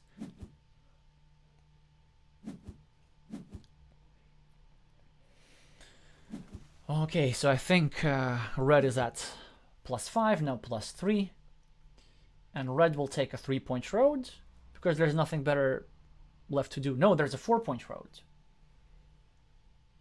And Elias will win this game with plus 7 and the duel 2-0, but the score of the duel does not reflect the tenseness of this match. This is definitely the most hard-fought duel so far this evening.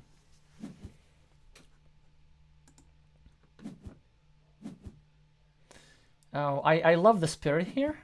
So yeah, the coin that has been lost, but credits given to the credits is due. I think the Reds did manage to play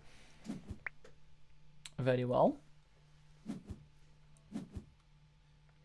Righty, so what is the situation in the other matches?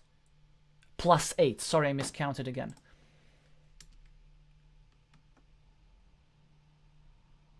So I'm gonna put 2-1 at first. Oh, so it's IMD5, not IMDb, the screen name of the Mexican player.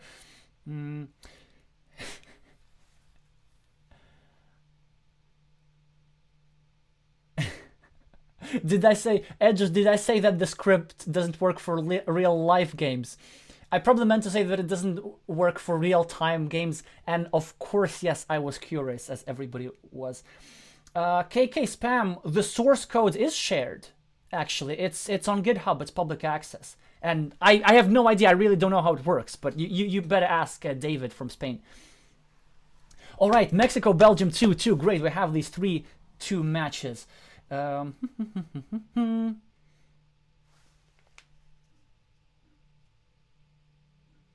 Oh, that's great. So actually, William is saying that initially it was working in real time, but then they fixed that.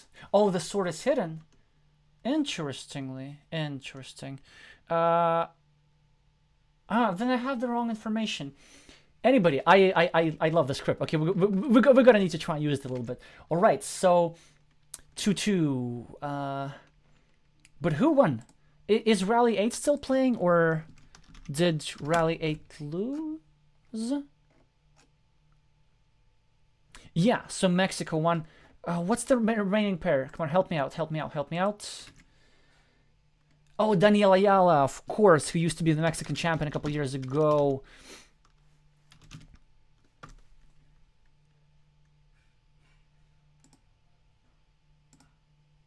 And that's the decider for everything, right? It's 1-1. Oh, perfect.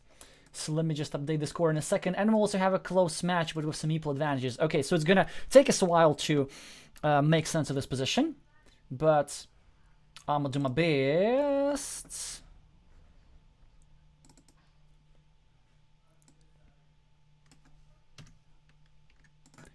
This is very important. This is really like could be for the playoffs. This is for the fates of, I don't know. Yeah. Of both teams.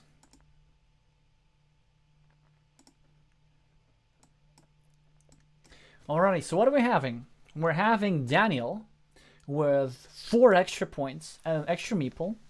So a great position to be in. However, we do have Reds with an almost complete city with a 2-1 majority. The city's huge. It's already 10 points, and it's going to be 22 points if completed. And the most important thing, so Raf, you were saying something about coin flips.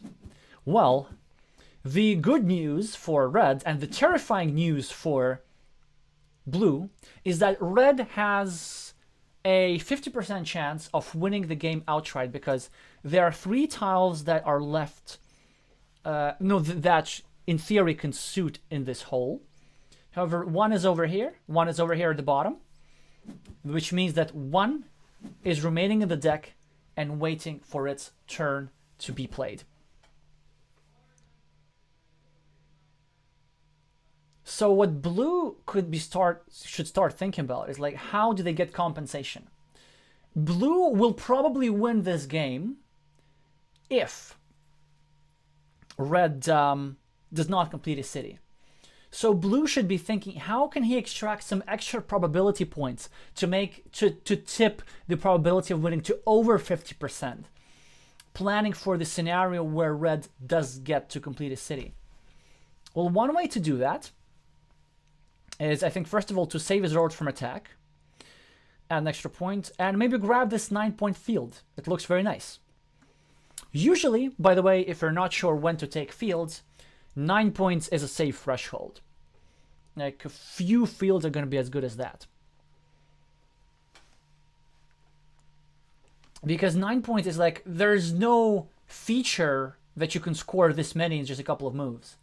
So 8 points is the maximum of an incomplete monastery, and then any city ruins require just a lot of tiles. Okay, so that's interesting. Blue seems to like the number 6 better than the number 9. And so Blue decided to take a field with 6 points on the right, rather than take a field for 9 points on the left. I might... 1, 2, 3. 3 cities, 9 points. And that would have been a 10-point move because you continue road. So,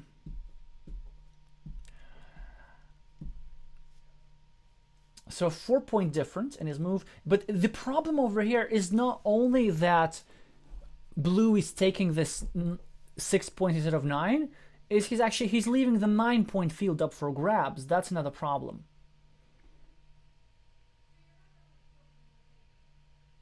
And actually, if I were Red, I would just go ahead and take it.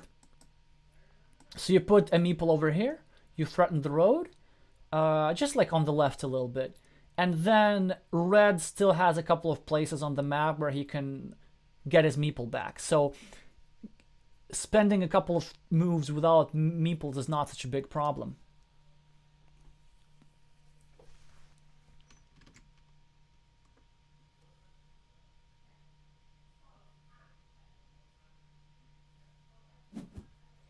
Oh, William. So I was right. Yeah. So the code is public, but it's quite it's quite then well thought out in the sense that they made the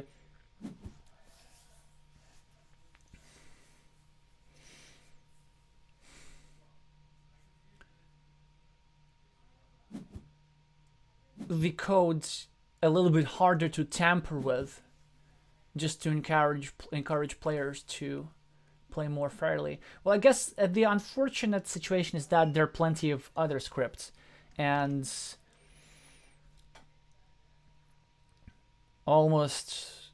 many players use them. Like, so, for example, if you've ever played an arena game and it seemed to you that your opponent is playing very, very quickly and knows what the tiles are, 70% of time it appears to be with a script. I didn't take the statistics, I just made up that number, but it sounds legit to me. But also I don't really care that much about scripts being used against me. I don't think it's such a big deal.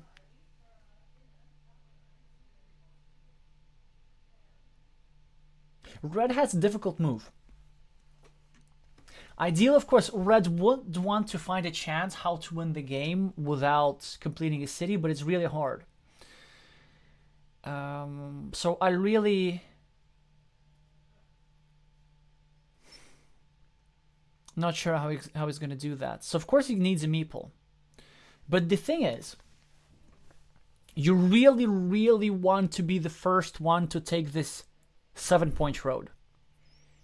Because there are just not this many features left to grab that give you points. There's this road, there's this little ruin, but that's about it.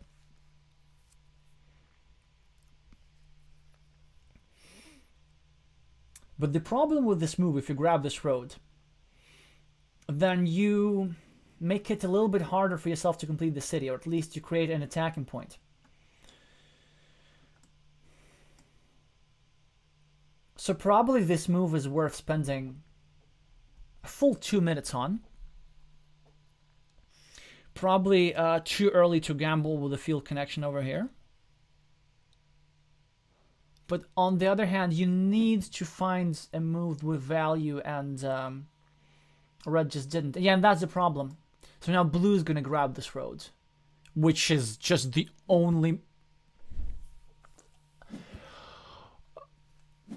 I don't know why. Why take 0 points when you can take 7 points? Actually, Blue could have won this game. So Red is only 11 points ahead. But imagine Blue having the 7-point road. That would already be more. Imagine Blue having a 9-point field instead of a 6-point field. And Red having a 6-point field instead of a 9-point field. So that's already actually a 7-point swing, 14-point swing. So now, of course, players will deploy meeple on every move.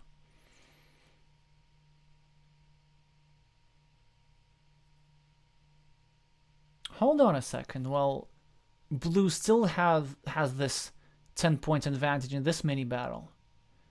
Might not be enough actually for it. It's going to be super, super, super close.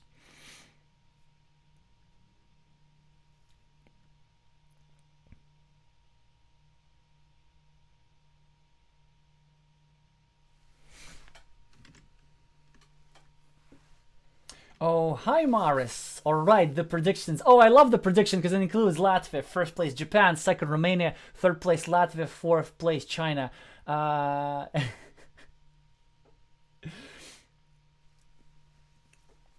So Edges, as for scripts, I'll happily actually throw a link in the chat. Let me see. Yeah, so it's by David from Spain. The script is called Carcassonne Reviewer.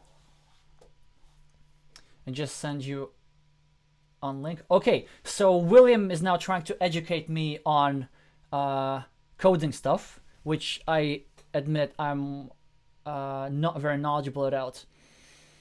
Okay, so the source would be the unmodified raw code of the script, and the things would probably be named easily for the ease of coding. Oh, I get it. Yes.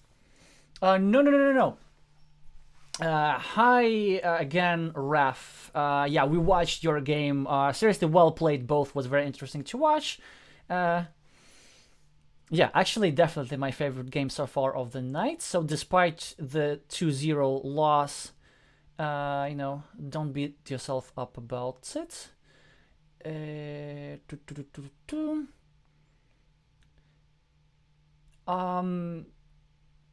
So we analyze the games with scripts. So when we review our games, we see what tiles were remaining back then. we don't use scripts for live games. And actually, not because I'm so against it or anything. Again, I don't mind when people use scripts against me, as long as it's not in the World Championship. But because I kind of don't know where to find those.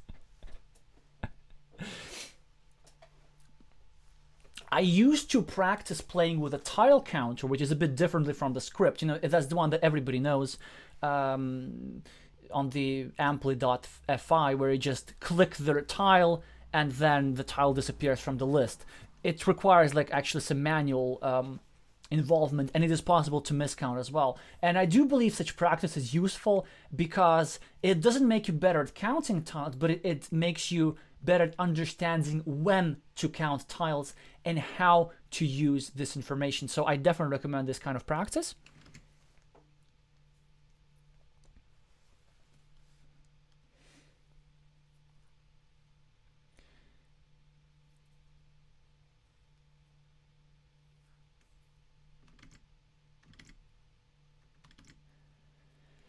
So getting back to the game, Daniel is doing the correct thing. He's thinking. And that's exactly what you should do. Because red grabbed the 5-point monastery. So just simply going for maximizing the points. Me likey.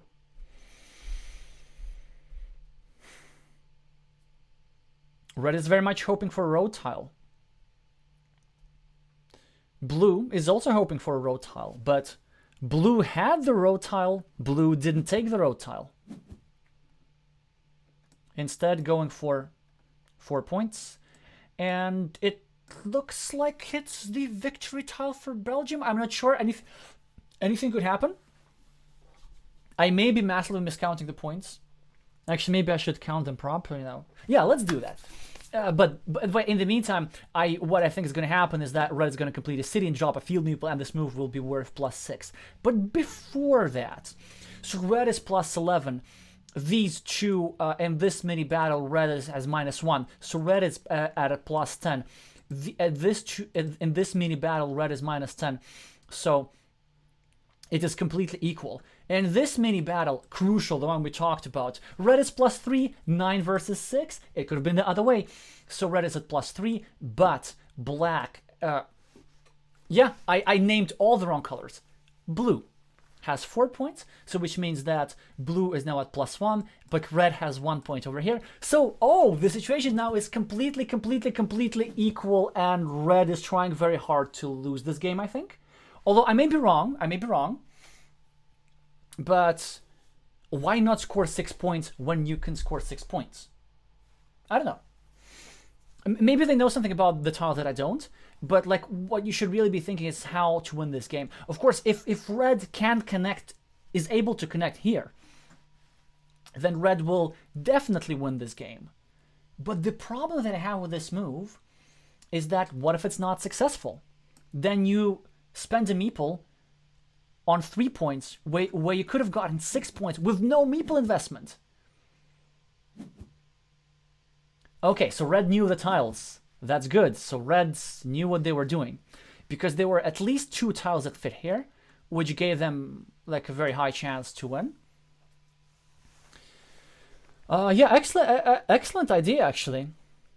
So of course it's easy for the commentator to just yell out the move that would be standard in a certain situation. But it's more important to count out the remaining tiles and see all the scenarios.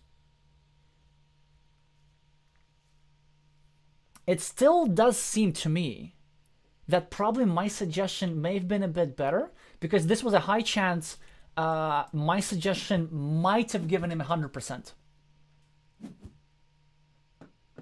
Yes, exactly. Because the point is that if you have those... Ooh, wow. Yeah, that's a massive victory for red. So we're gonna see if that's actually was any different. Well, this field ended up being 9 points as well. Yeah, fantastic ending. Actually, really nice ending from Reds.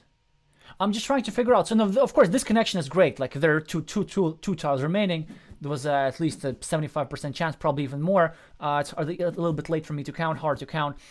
But then I was wondering if there was a way how Red could have made it 100%. Anyway, sorry. I just like overanalyzing anything. So we should be congratulating Belgium now, I guess.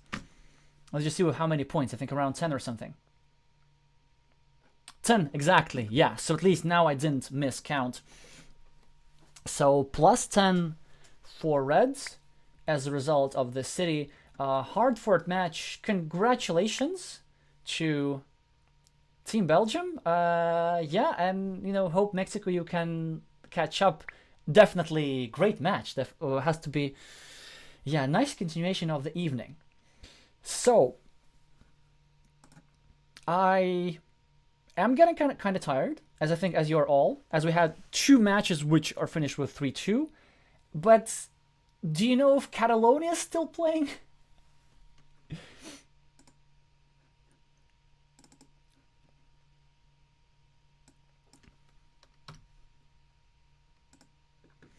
And what a start for Belgium. 2 wins in the tournament.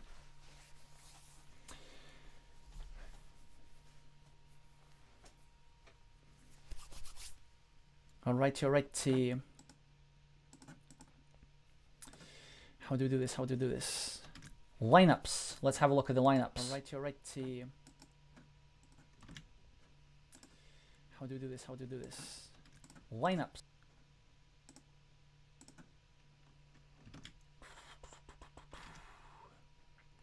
It's good thing for Mexican players for being good sports about it. Somebody tell me about Catalonia. I'm getting too overwhelmed.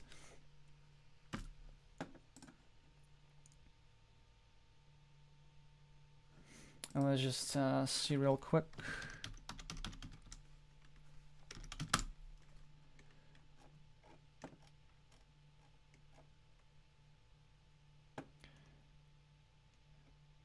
Okay. Oh, they're still playing. They're actually still playing. I don't know, shall we watch the ending of that a little bit? 3 matches in one day. Why not?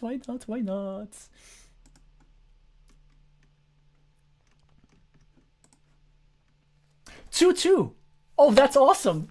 And we're now we'll be watching the decider game.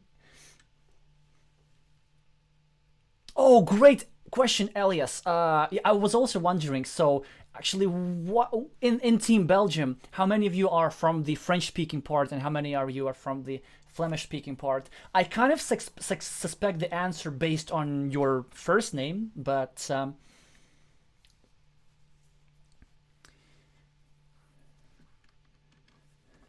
and on your last names as well. But I'd be curious to find out exactly. Wait, what are we doing? So this is the only game remaining, right? This is the actual decider. 5 tiles remaining. Well, looking very good for Hungary on the scoreboard.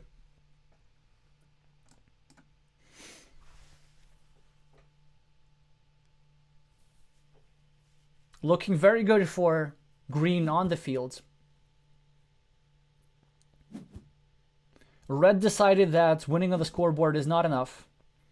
Red wants to just destroy it on the field. If you were on my yesterday's stream,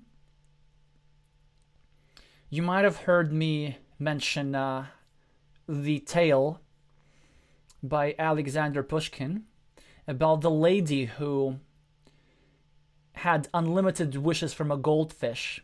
And so she kept ordering new stuff until the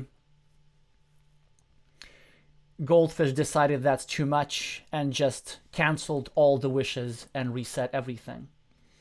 And I'm telling you this is that if you have a giant lead on the scoreboard, maybe it's not necessary to risk a meeple for joining a field. Unless, of course, you've calculated all the points. So is this field important? 1, 2, 3, 4, 5, 6, 7. 1, 2, 3, 4, 5, 6, 7 cities on the field. So that's extra 21 points. But this means that red would still be at +2. And actually, because of this little field, red would be at +8. And in this mini battle, green is at +6. So red was at +2. Red was winning. Then the question is, why take the risk of wasting a meeple when you're so far ahead? I think we're going to see a classic example that we already saw it once in 2021. The Japanese player with the screen name Snow Island lost a completely won game against Martin Mojžeš of Czechia by having a huge lead and then also trying to humiliate his opponent by winning a big field. And then he just ended up not getting the tiles and having, I think, 3 meeples that scored 0 points, and he ended up losing a couple of points. And it seems to me that something similar might be occurring. Because yes, red is still at +2, unless I have spectacular miscounted, which I think I have not. And also, I've named the color correctly, so you know I mean business. But now, green has the extra meeple. And all green has to do is just, score a random 3-point land. A random 4-point city. And just win.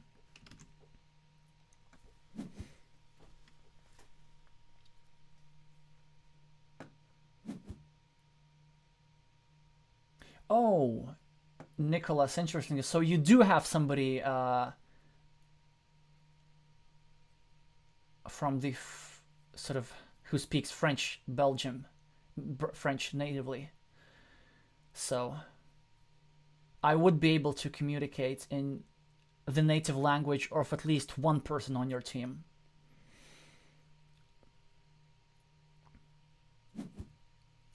Sorry, I just decided to study all the other Germanic languages. German, Norwegian, Swedish. I just kind of took the map of Europe and made a little circle around the Netherlands, and Belgium. Also, probably Dutch is the hardest, and Flemish is the consequences as well.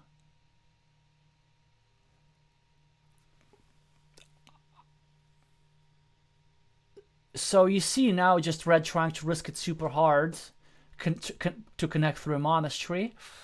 And now the monastery won't help red. I mean, this is very unfortunate, actually.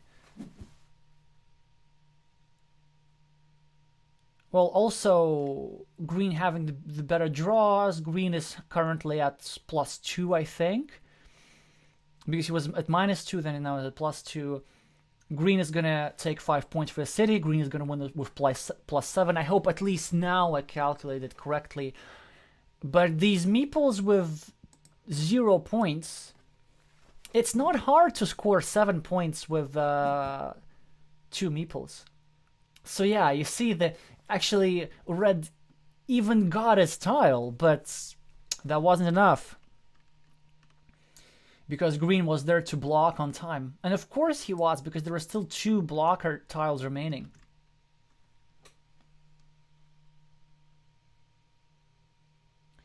Well, yes, Elias, that's not exactly how you spell Je ne parle pas français. Alright. Oh, so much in the chat. Sorry. We're just having so many decisive moments. Librement, si vous me demandez est-ce que je parle la langue de Carcassonne, est-ce que tu crois que la langue de Carcassonne est la langue de la cité de Carcassonne, de la langue de la ville de Carcassonne, ou la langue de la jeu de Carcassonne, donc la langue de l'Allemagne? But in both cases, the answer would be yes. Okay, that was a bit of lame French, but it's still a bit late. Also, it's a bit hard to switch between languages. Like, probably if we talk for French for French in 5 minutes, I'm gonna do just fine. But it really takes a bit of 5 minutes of readjusting.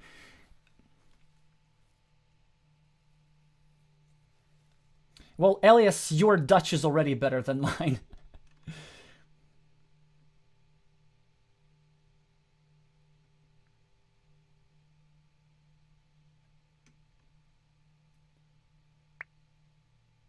Ik spreek geen Nederlands. Alrighty, yeah. Oh, +7. At least I calculated this correctly. Well, that's a bit an unfortunate ending for Hungary. But that's an important lesson for everybody when it comes to games with huge advantages. If you try to fight for everything, then you lose the game. You gotta know your win condition. The win condition of Red was to just keep the lead, forget about the field. And, well, the Catalonian player just knew how to capitalize on that. So we're gonna congratulate Catalonia for their second victory in a row. A bit unfortunate for Hungary for the second narrow loss in a row. But, you know, there's still time to put up a performance. And, of course, analyze this game. Alrighty, so that concludes the live part of our stream. But I see there's still many players in here. I don't know, do you want to analyze the game or something? Or shall we go to bed? It's 21:42 in the UK. It's probably 23:42 in Central Europe, 22:42 in no, wait, 22:42 in Central Europe. Well, it's still early in the Americas. So I don't know. Analysis or no analysis? And if what, which game shall we take? Do you have any suggestion on which exact game to analyze? So I think it probably would make sense to take one of the other Catalonia Hungary games. But if you think there was another interesting game that was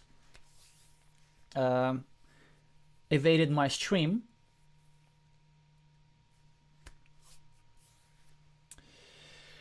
all right, Limbo Man. So I'm gonna be open for suggestions to maybe for half a minute or so, but I'm gonna start slowly looking for games. Actually, what was the... I just want to try use the script on camera. I like it very much.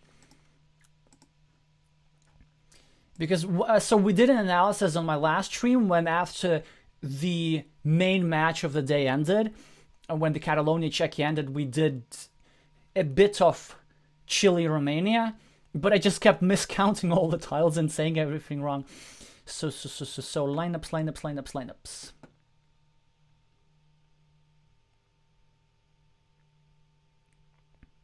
Well, Siegfried's game must have been interesting.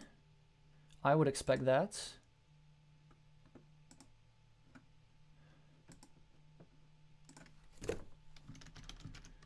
Jonas.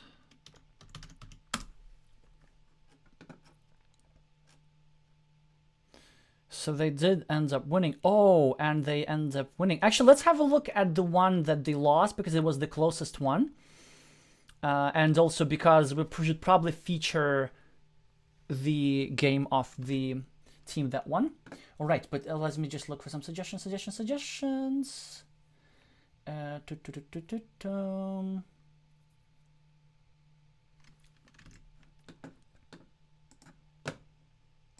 Anyway, so let's have a look at how the Catalonian player with the screen name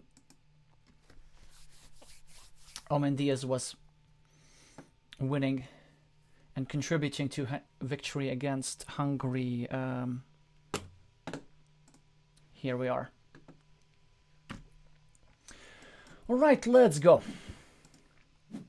It helps when you start with the best tile of Carcassonne as red, so we have standard moves, and then of course red is trying to evade the attack, but green is about to control the monster. Now difficult move, of course you don't put it over here, you either break the city or start blocking over here, and Red chooses to start breaking up the city. Now the situation is a little bit difficult for Green in completing the city, which is why Green just does the standard move, trying to build around this monastery and attack and ultimately block this city. Siegfried is grabbing points, but I think I'm now starting to see how Green might end up winning the game. The monasteries are powerful and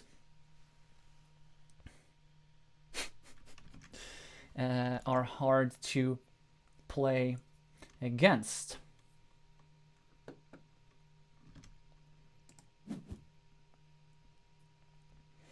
So yeah, this move is fine. Actually, I'm not really sure about this move because it still makes it possible to for your opponent to tie the city, but it just helps them with the monastery so much. So I would really just patiently, very patiently wait for the city cap, and then when it's blocked or constricted, wait for one of the 3 remaining city caps like this. Just because of this kind of situation now, it's just so hard for Red. It's very, very hard for Red to do anything, especially when Green gets city tiles and you know will get his road equalized. Yeah, Red can keep building cities, but it definitely helps that Green starts completing features, and already this city starts looking kind of dangerous, which is why Siegfried urgently... But never mind me, I think the correct move is urgently to take the 3 points for the road and stick it over here. Like at the start of the game, this move really just doesn't accomplish much. There are too many tiles that fit here, really. Blocking is more important at the later stages of the game, and if you're gonna block, you might consider blocking the monastery instead, just because you want to prevent your opponent from being able to complete a monastery with another monastery. Remember, that's the main danger over here. So, seems to me like a waste of a curve a little bit.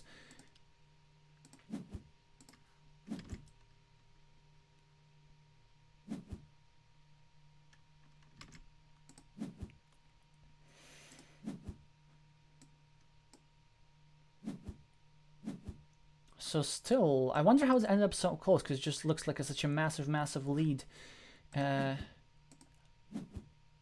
Aha, so that's an interesting thing, that Red kind of wanted to prevent Green from taking over the city. But then also the downside is that you don't take 2 points for a road, and then this road is hanging.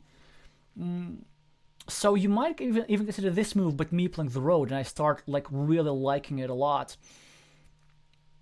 Because if Green is to continue this city together, then you will always be able to connect later.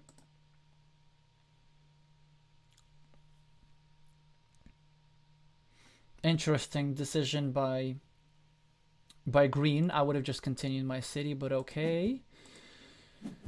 So now Red also gets some monasteries, and that's the 4 point that I was talking about. You generally do not want to leave this kind of stuff around. Siegfried neutralizing the city, now probably, yes, now grabbing the 4 point roads. So Green is just kind of playing peacefully, grabbing points, and also trying to attack the city. So this is why this straight line might have been a good block over here. Now this leaves Black with a dilemma, to the point that actually I'm really not sure what's the correct move over here, because you do not want to spend a shielded tile in a situation like this, especially when there's still 2 dividers. Probably, especially given you behind, you just continue your city and then hope for the best, because even if Green is to unify these cities, Red will still get at least 1 re-attacking chance. And also the probabilities actually for that are getting not as high, because some of the triple cities are already out, and some of the triangles are already out. Which is why Siegfried was apparently watching the stream as a time traveler.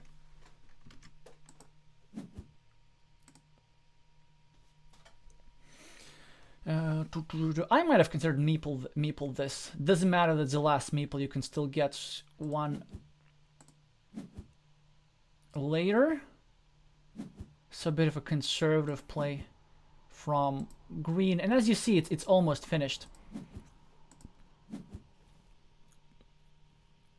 Now, apparently a misclick from red, because I can't... It can't be anything else, I think. That's actually really unfortunate. Probably that's the misclick that lost him the game. Obviously, the red meant to take the field there. Now, an inexplicable move. I don't know, how do you not meeple this if you're green? I mean, I guess maybe green would have thought that this spot is blockable and that he needs to fight for the field. However, green still has opportunity to take his meeple back, and I think this is just so threatening that would require a lot of attention for red. So I do like the aggression. I do like the aggression there. I wonder why that didn't happen. And now green must be kicking themselves, because obviously you get the tile as well. Imagine this with two meeples over there. And this is now much more dangerous for green, because with a reasonably large probability, let's see. So red had 3, 6, 7. Red had 7 fantastic attacking tiles. So almost to the point that connecting over here and just equalizing, getting these spare 4 points was too risky for green to perform. So placing the meeple over here was actually a necessity.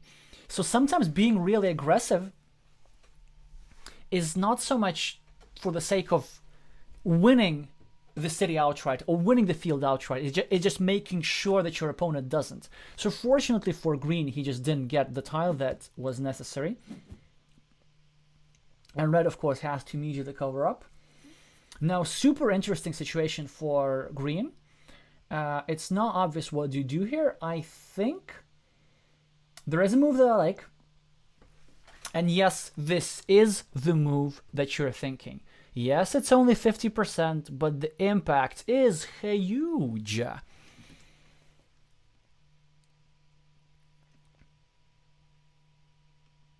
Well, Elias, I don't think that Farmer was there on purpose, because there are ways to connect. But when Ziegler had the opportunity to do so, he didn't connect. He actually had this curve. So this 12-point field is kind of up for grabs. Yeah, so that's unfortunate. I mean, that's understandable. Yeah, you want to finish the road, you want to drop the field. That's one way to do it for sure. But the thing with those monasteries is that they're unblockable. And then you have like 50% for, basically winning the game, I think. And then if you don't get that tile, well, you somehow struggle and scramble up some sort of other kind of victory. Because also the other risk here is that red draws the remaining monastery. You see, one remaining monastery can check, and then puts that over there. And actually, I don't know, black. Again, so now I called green black for some reason. Green might put this tile over here, and then maybe not necessarily meeple a field just to prevent this guy from getting in too easily. You put this over here. You put like a curve over here, and that's it. You have a 9/3 advantage. And that's exactly what it is. Even with a field, sure, that's possible with a field meeple as well. But here's the question, right? This likely will not happen. So there are 3 tiles that are suitable here, yes. But once this is completed, this will be reduced to 1 tile or even to 0 tile.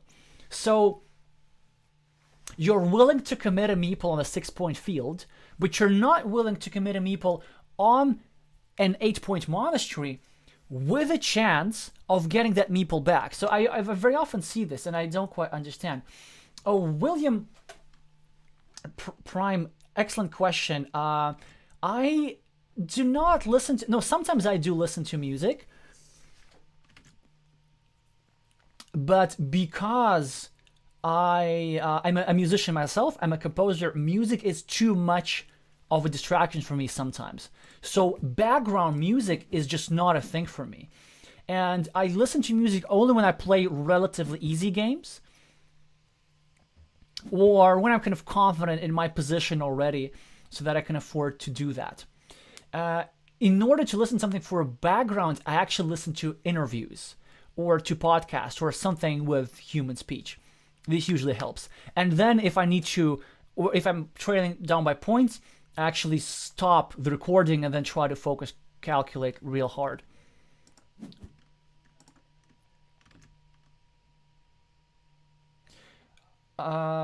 So to answer the question about color blindness, Nico, no, I do not think I'm colorblind. I'm just behaving as if I were colorblind. And also I think those types of color blindness just don't exist in nature anyway.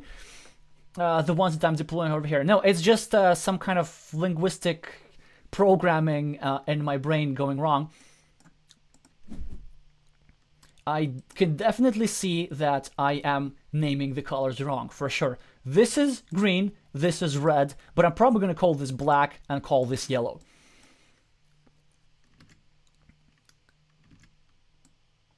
Alrighty, so let's just see what happened next. I don't think we need to comment on every move. So interesting, closing a connection, why not? And now you see that's the thing that I was afraid to happen. So Secret, of course, is going to just put this meeple over here and score the 8 points. So that's why I think you kind of could have prevented that by taking the monastery spot yourself. So sometimes these risks are necessary, you know, just so that your opponent doesn't do that. Excellent question, Raf. I do have absolute hearing or so-called perfect pitch, actually, yeah.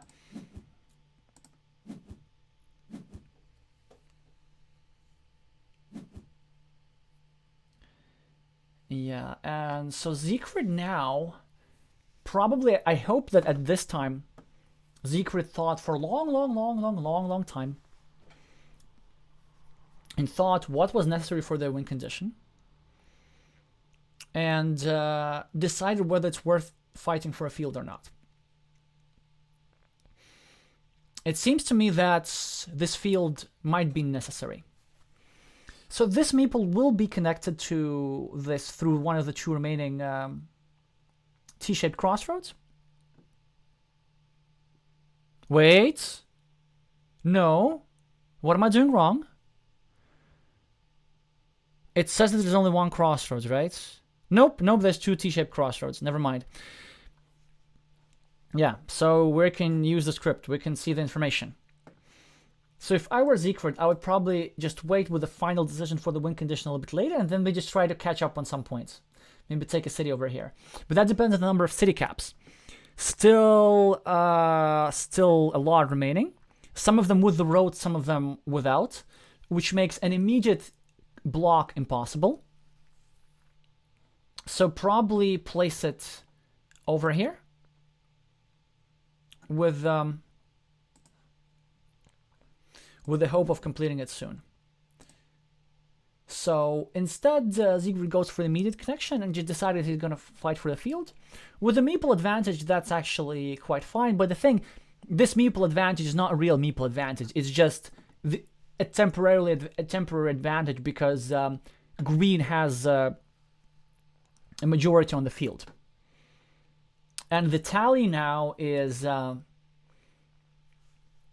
green has 9 spare points for a meeple. Yeah. So the thing that I was thinking about, if red were to try and take this city and be successful at it, then red would have scored 10 more points. Well, actually net 7 because of this field. And then red would have had an alternative win condition, actually. Red would have increased his chances of having to of being able to win without a field.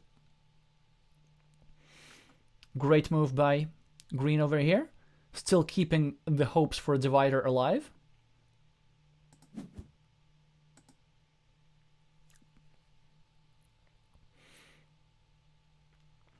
Now, also very nice move by red, creating a connection spot. Because if, let's say, red gets a curve, then reds can put a curve like this over here and create an unblockable 75% spot with extra value. So I think one of the things that you can do with row tiles is to set up field connections. Yeah. Oh, that's a great question, Edges. Who is the best Carcassonne player in the world? The best. I can name 5 best ones, maybe. At the moment, probably still Takafumi Mochizuki. It just seems to be strong in every aspect of the game. In the meantime, we can see how green just chose to miss out on 4 points. Something I do not really understand. Creating an alternative 6-point field for the person with the meeple advantage.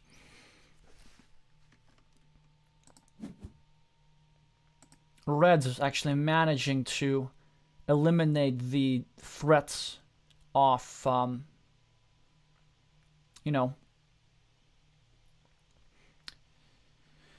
green getting the separator and connecting. But yeah, to continue answering your question, Edges, I think Takafumi is probably the best one so far, but there's several others, like maybe in a couple of years somebody surpasses him. And obviously, I am trying. Look, I would really like to win the World Championship some days.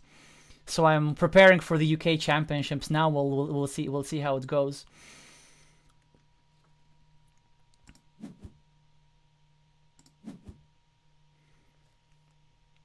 But I do have, I think, like a main flaw in my game, and I'm trying to fix that. Is my greed is for points sometimes overshadows the long-term perspective, let's say.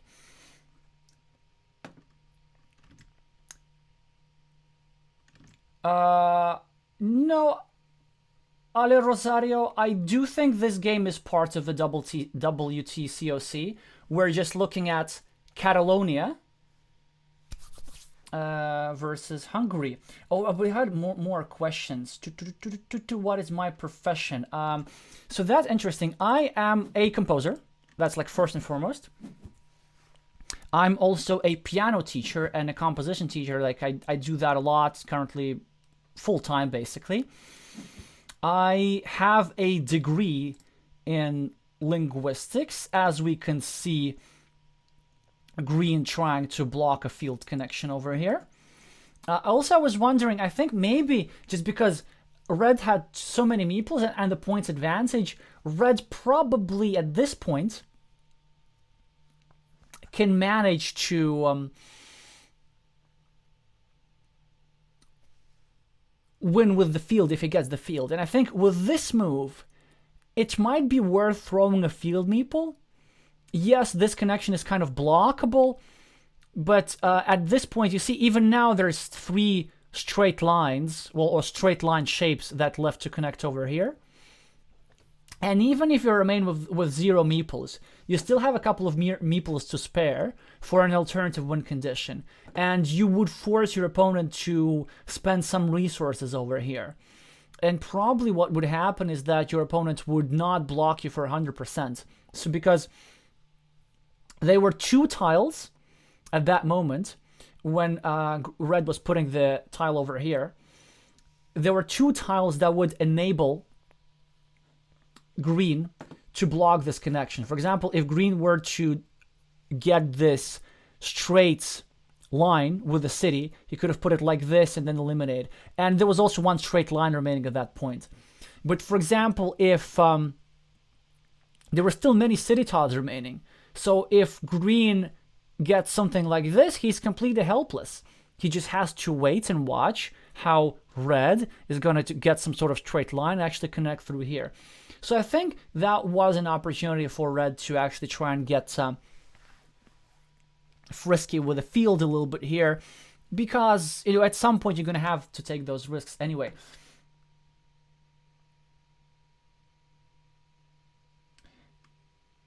Just reading the chat. Oh, so interesting. So interesting. Oh yeah, so asking my profession. As for linguistics, I have a degree in linguistics, and I did a couple of jobs which were sort of related. I have now quit those. I do work a lot voluntarily in linguistics education. I'm one of the people on the content team for the problem committee, which is basically the content team for the International Olympiad in linguistics, and I've taught linguistics as well. So it's not so much for languages, it's just really the analytical study of languages and language in general.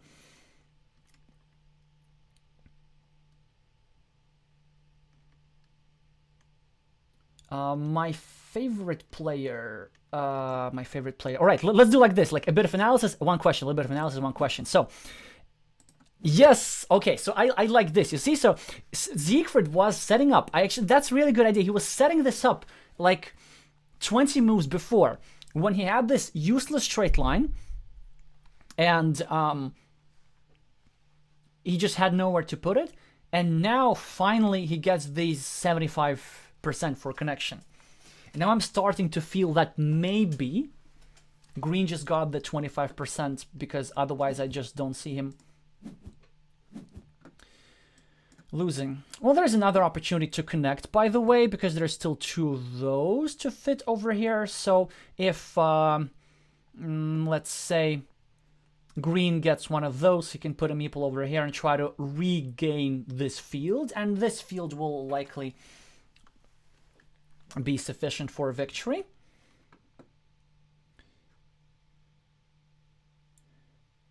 All right, see, I do have a couple of favorite players. I've mentioned that. By the way, recently I was interviewed by Carcassonne, Spain, by Joaquin Calzado from Spain on his Meeple podcast, and I think I've mentioned a few players. I like Takafumi Mochizuki a lot.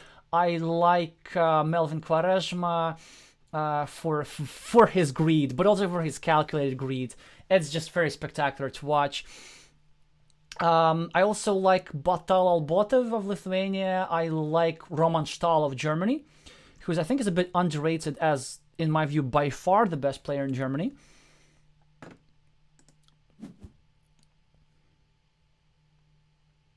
Would you look at that? You see, it's just incredible, actually, that Red managed to find this alternative sort of win condition that I didn't even think about. So let's say if he's unsuccessful with the field, if he draws the one remaining city with the road, then he wins.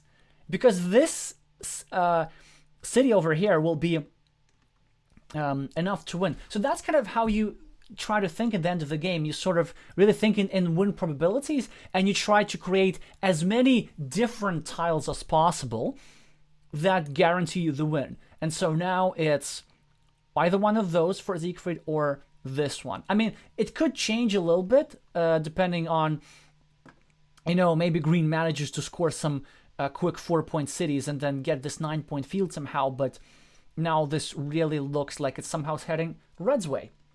All right, let me just check the next question.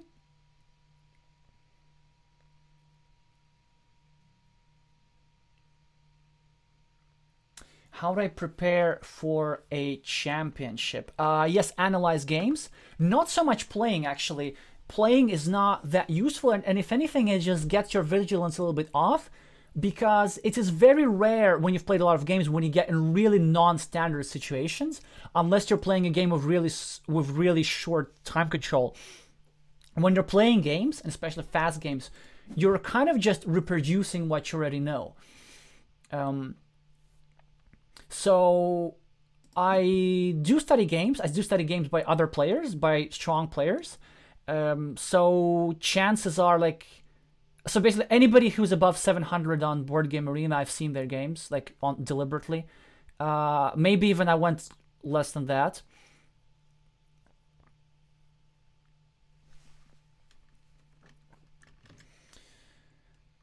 I do analyze players as well. This is not mostly for live championship because there's just not this much data available, and it's very often the case that players play much differently. By the way, Siegfried does get the connection, but how did Siegfried lose? I see how. That's the thing that was... Green actually managed to reconnect over here. Well, at least... Red got the 4 points over here, and now he has some chances. Well, actually, not a lot of chances. He needs to draw both tiles that green needs. But at least this connection was very instructive in the sense that it was set up, 20 moves before it actually happened.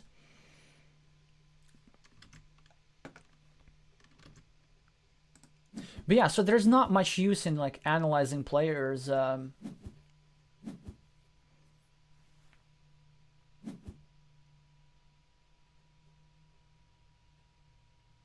For live tournaments, just because there's not much data available and they are playing much differently. Yeah, so I guess for Siegfried now it's probably grabbing 4. No! Check this out. I think I maybe found a win condition for red. Let's actually try to sort this out since we're just talking here anyway. So red is at +7, at +1 over here. So red is at +8 and 2 meeples. If red loses the field, then we're going to assume this. 1, 2, 3, 4, 5, 6, 7, 21 points. So red needs to conjure up either a field connection or some kind of alternative way to win. So for a field connection, I think Reds can make himself 75%. If he puts over here, oh no, I think it's a bit, yeah, 75. If he puts it over here, then he needs the same tiles as green, and he just connects through here. But I wonder if there are any alternative win conditions. So for example, let's calculate. If red connects to the city over here, he will have 1, so he's currently at +8, but he will have more 1, 2, 3, 4, 5, 6, 7, 8, 9, 10, 11, 12, 13. And actually, he will have completely equalized. So that's another win condition. So instead of placing it over here, what I'm trying to do is like, is there a 100% win for red? Because there is a 75% win. But what if reds were to create an additional useful tile for themselves and maybe grab the 4 points over here like this and then hope to continue this city?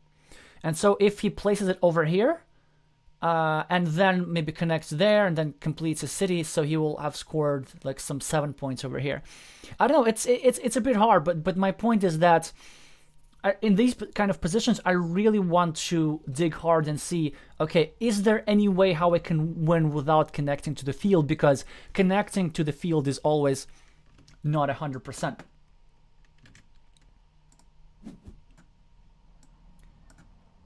Interesting. Okay, so just grabbing a few. Oh, yeah, I like this move. That's also thinking of alternative win conditions. You just calculate correctly that there's going to be more points. So this city, even though it's worth 10 points, is not that ideal. And now he actually has 2 outs to give himself 7 points. So this move would have been worth 10 points. So he can actually win with taking this and connecting over here and then taking 1 city cap. I think so, narrowly. But the thing is, this tile is absolutely crucial because, well, how else? Because otherwise just this green is going to reconnect and neutralize. Right. So we have loads of next questions. I do mean the UK Championship, yes, because I'm Latvian, have a Latvian passport and EU passport, which I'm very happy about. Something that people who in Britain can no longer enjoy.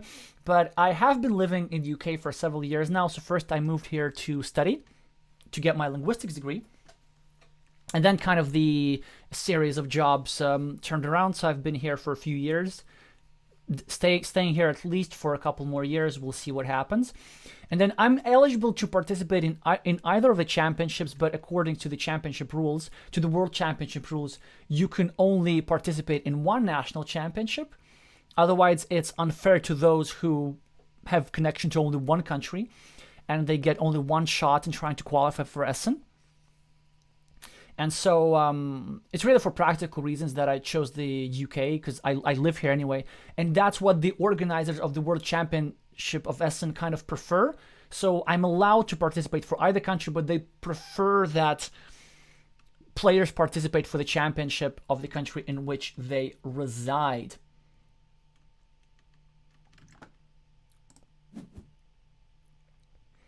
Yeah, so Amanji is now getting the connection. Now, Siegfried.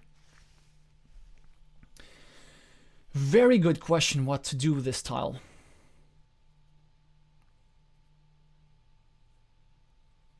The thing is, you might want to connect over here, but it's kind of useless. Because if your opponent gets this, then it just doesn't matter. So what I might do instead, I think what's really worth doing, is either me playing a 5-point city here, no, a 4-point city like this, and then me playing it sideways to make sure that green does not take this little city cap.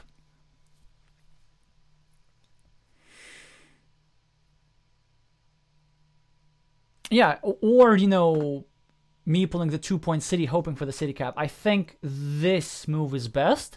And just being oh, no. You see, guys, I'm being silly here over here. I forgot about this one. So no, actually, the situation is extremely hard. So I guess you have to find some sort of field connection, but it's kind of too late.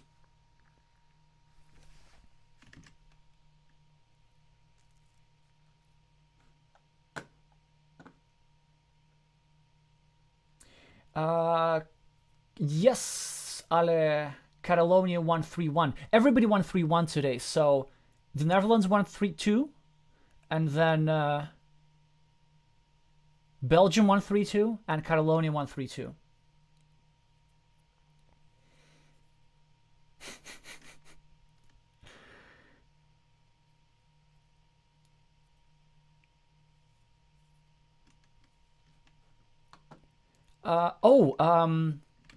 William, about the Carcassonne backdrop.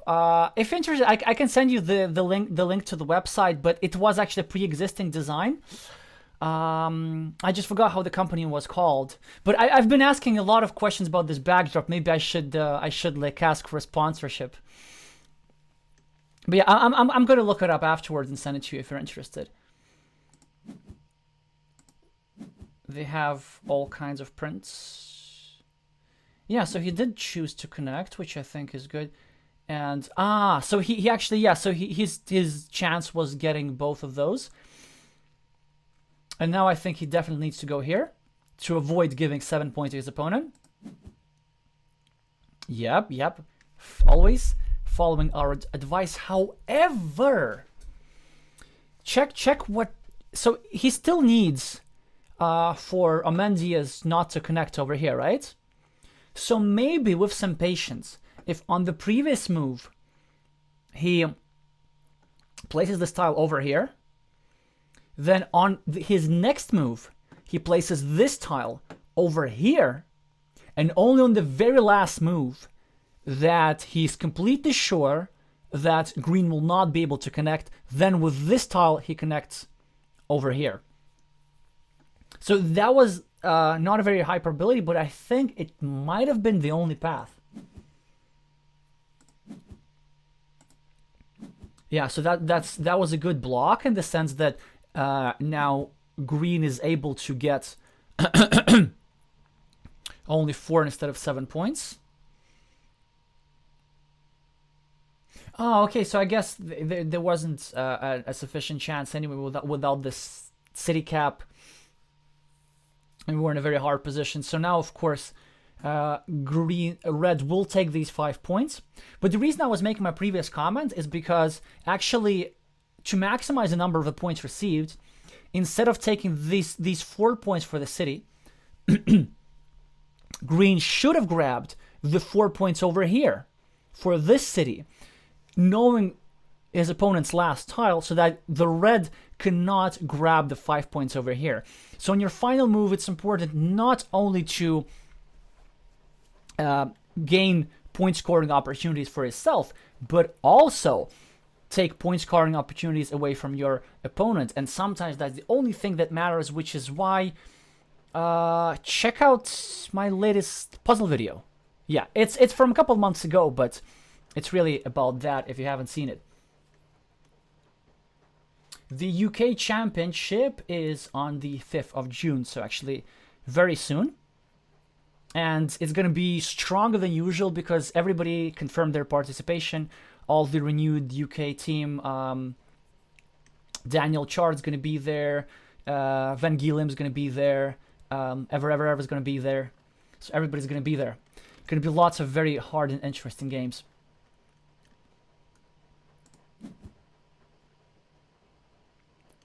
Oh? Oh no. Oh no. Oh no. Did you see what I just saw? This is the move that basically... Well, I mean, Siegfried ended up winning the duel anyway, but instead of having a tie, which would have been classified as a loss anyway, instead of taking the 5 points over here, red just took 3 points over here. There's the city, right? I'm seeing the city. I'm not shield blind, right? I'm only saying the wrong colors. This one does have a shield, and if you put this tile over here, it has 5 points. Yeah, that would have been kind of a nice thing to try and score. But anyway, a very, very interesting game with lots of complexity. I definitely love red's idea for the alternative win condition over here. And probably it ultimately all came down for the misclick, which I'm pretty sure it's a misclick of getting only 3 points instead of 4. So red would have had 4 points already more, and then kind of being forced in the field fight from a position with a disadvantage just because you have a field meeple already there. Anyway, well, that was a long time, but I think the script did help. I didn't have to embarrass myself with counting. Oh yes, of course. How could I miss Wallace Prime? And your magnetic tiles. Looking forward to seeing those. Oh, by the way, I should actually send it to you. So, I'm not sure, but feel free to drop the video links for that in the chat. So Wallace Prime has actually made like tiles that can stick on the fridge, and you can play Carcassonne on your fridge. I think that's pretty cool.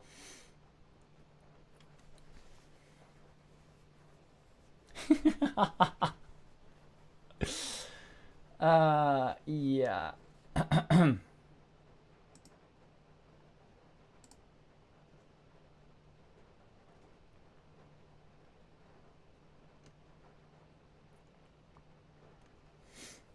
Yes, finally, I know, Elias, we have a spam bot, so does this mean that... Yes, exactly, I was about to say, I'm a proper YouTuber now, yeah. Right, maybe I gotta start asking moderation support from the community. Maybe we're already there yet. Alright, we'll see. So 2 things today. Sponsorship, because everybody keeps asking about the backdrop, and now this. Fantastic. And also 3 super interesting matches, and we got to see a bit of all of them. Anyway, and we're just approaching the 3-hour mark exactly, which makes the, I think, the longest stream we had on this channel so far, and yet you're still here, so thank you for that. And we're probably gonna keep wrapping up, so if you have any interesting questions, then maybe I'll answer them next stream. Right, thank you very much for watching, everybody, and participating. Have a good one, and I'm gonna see you soon.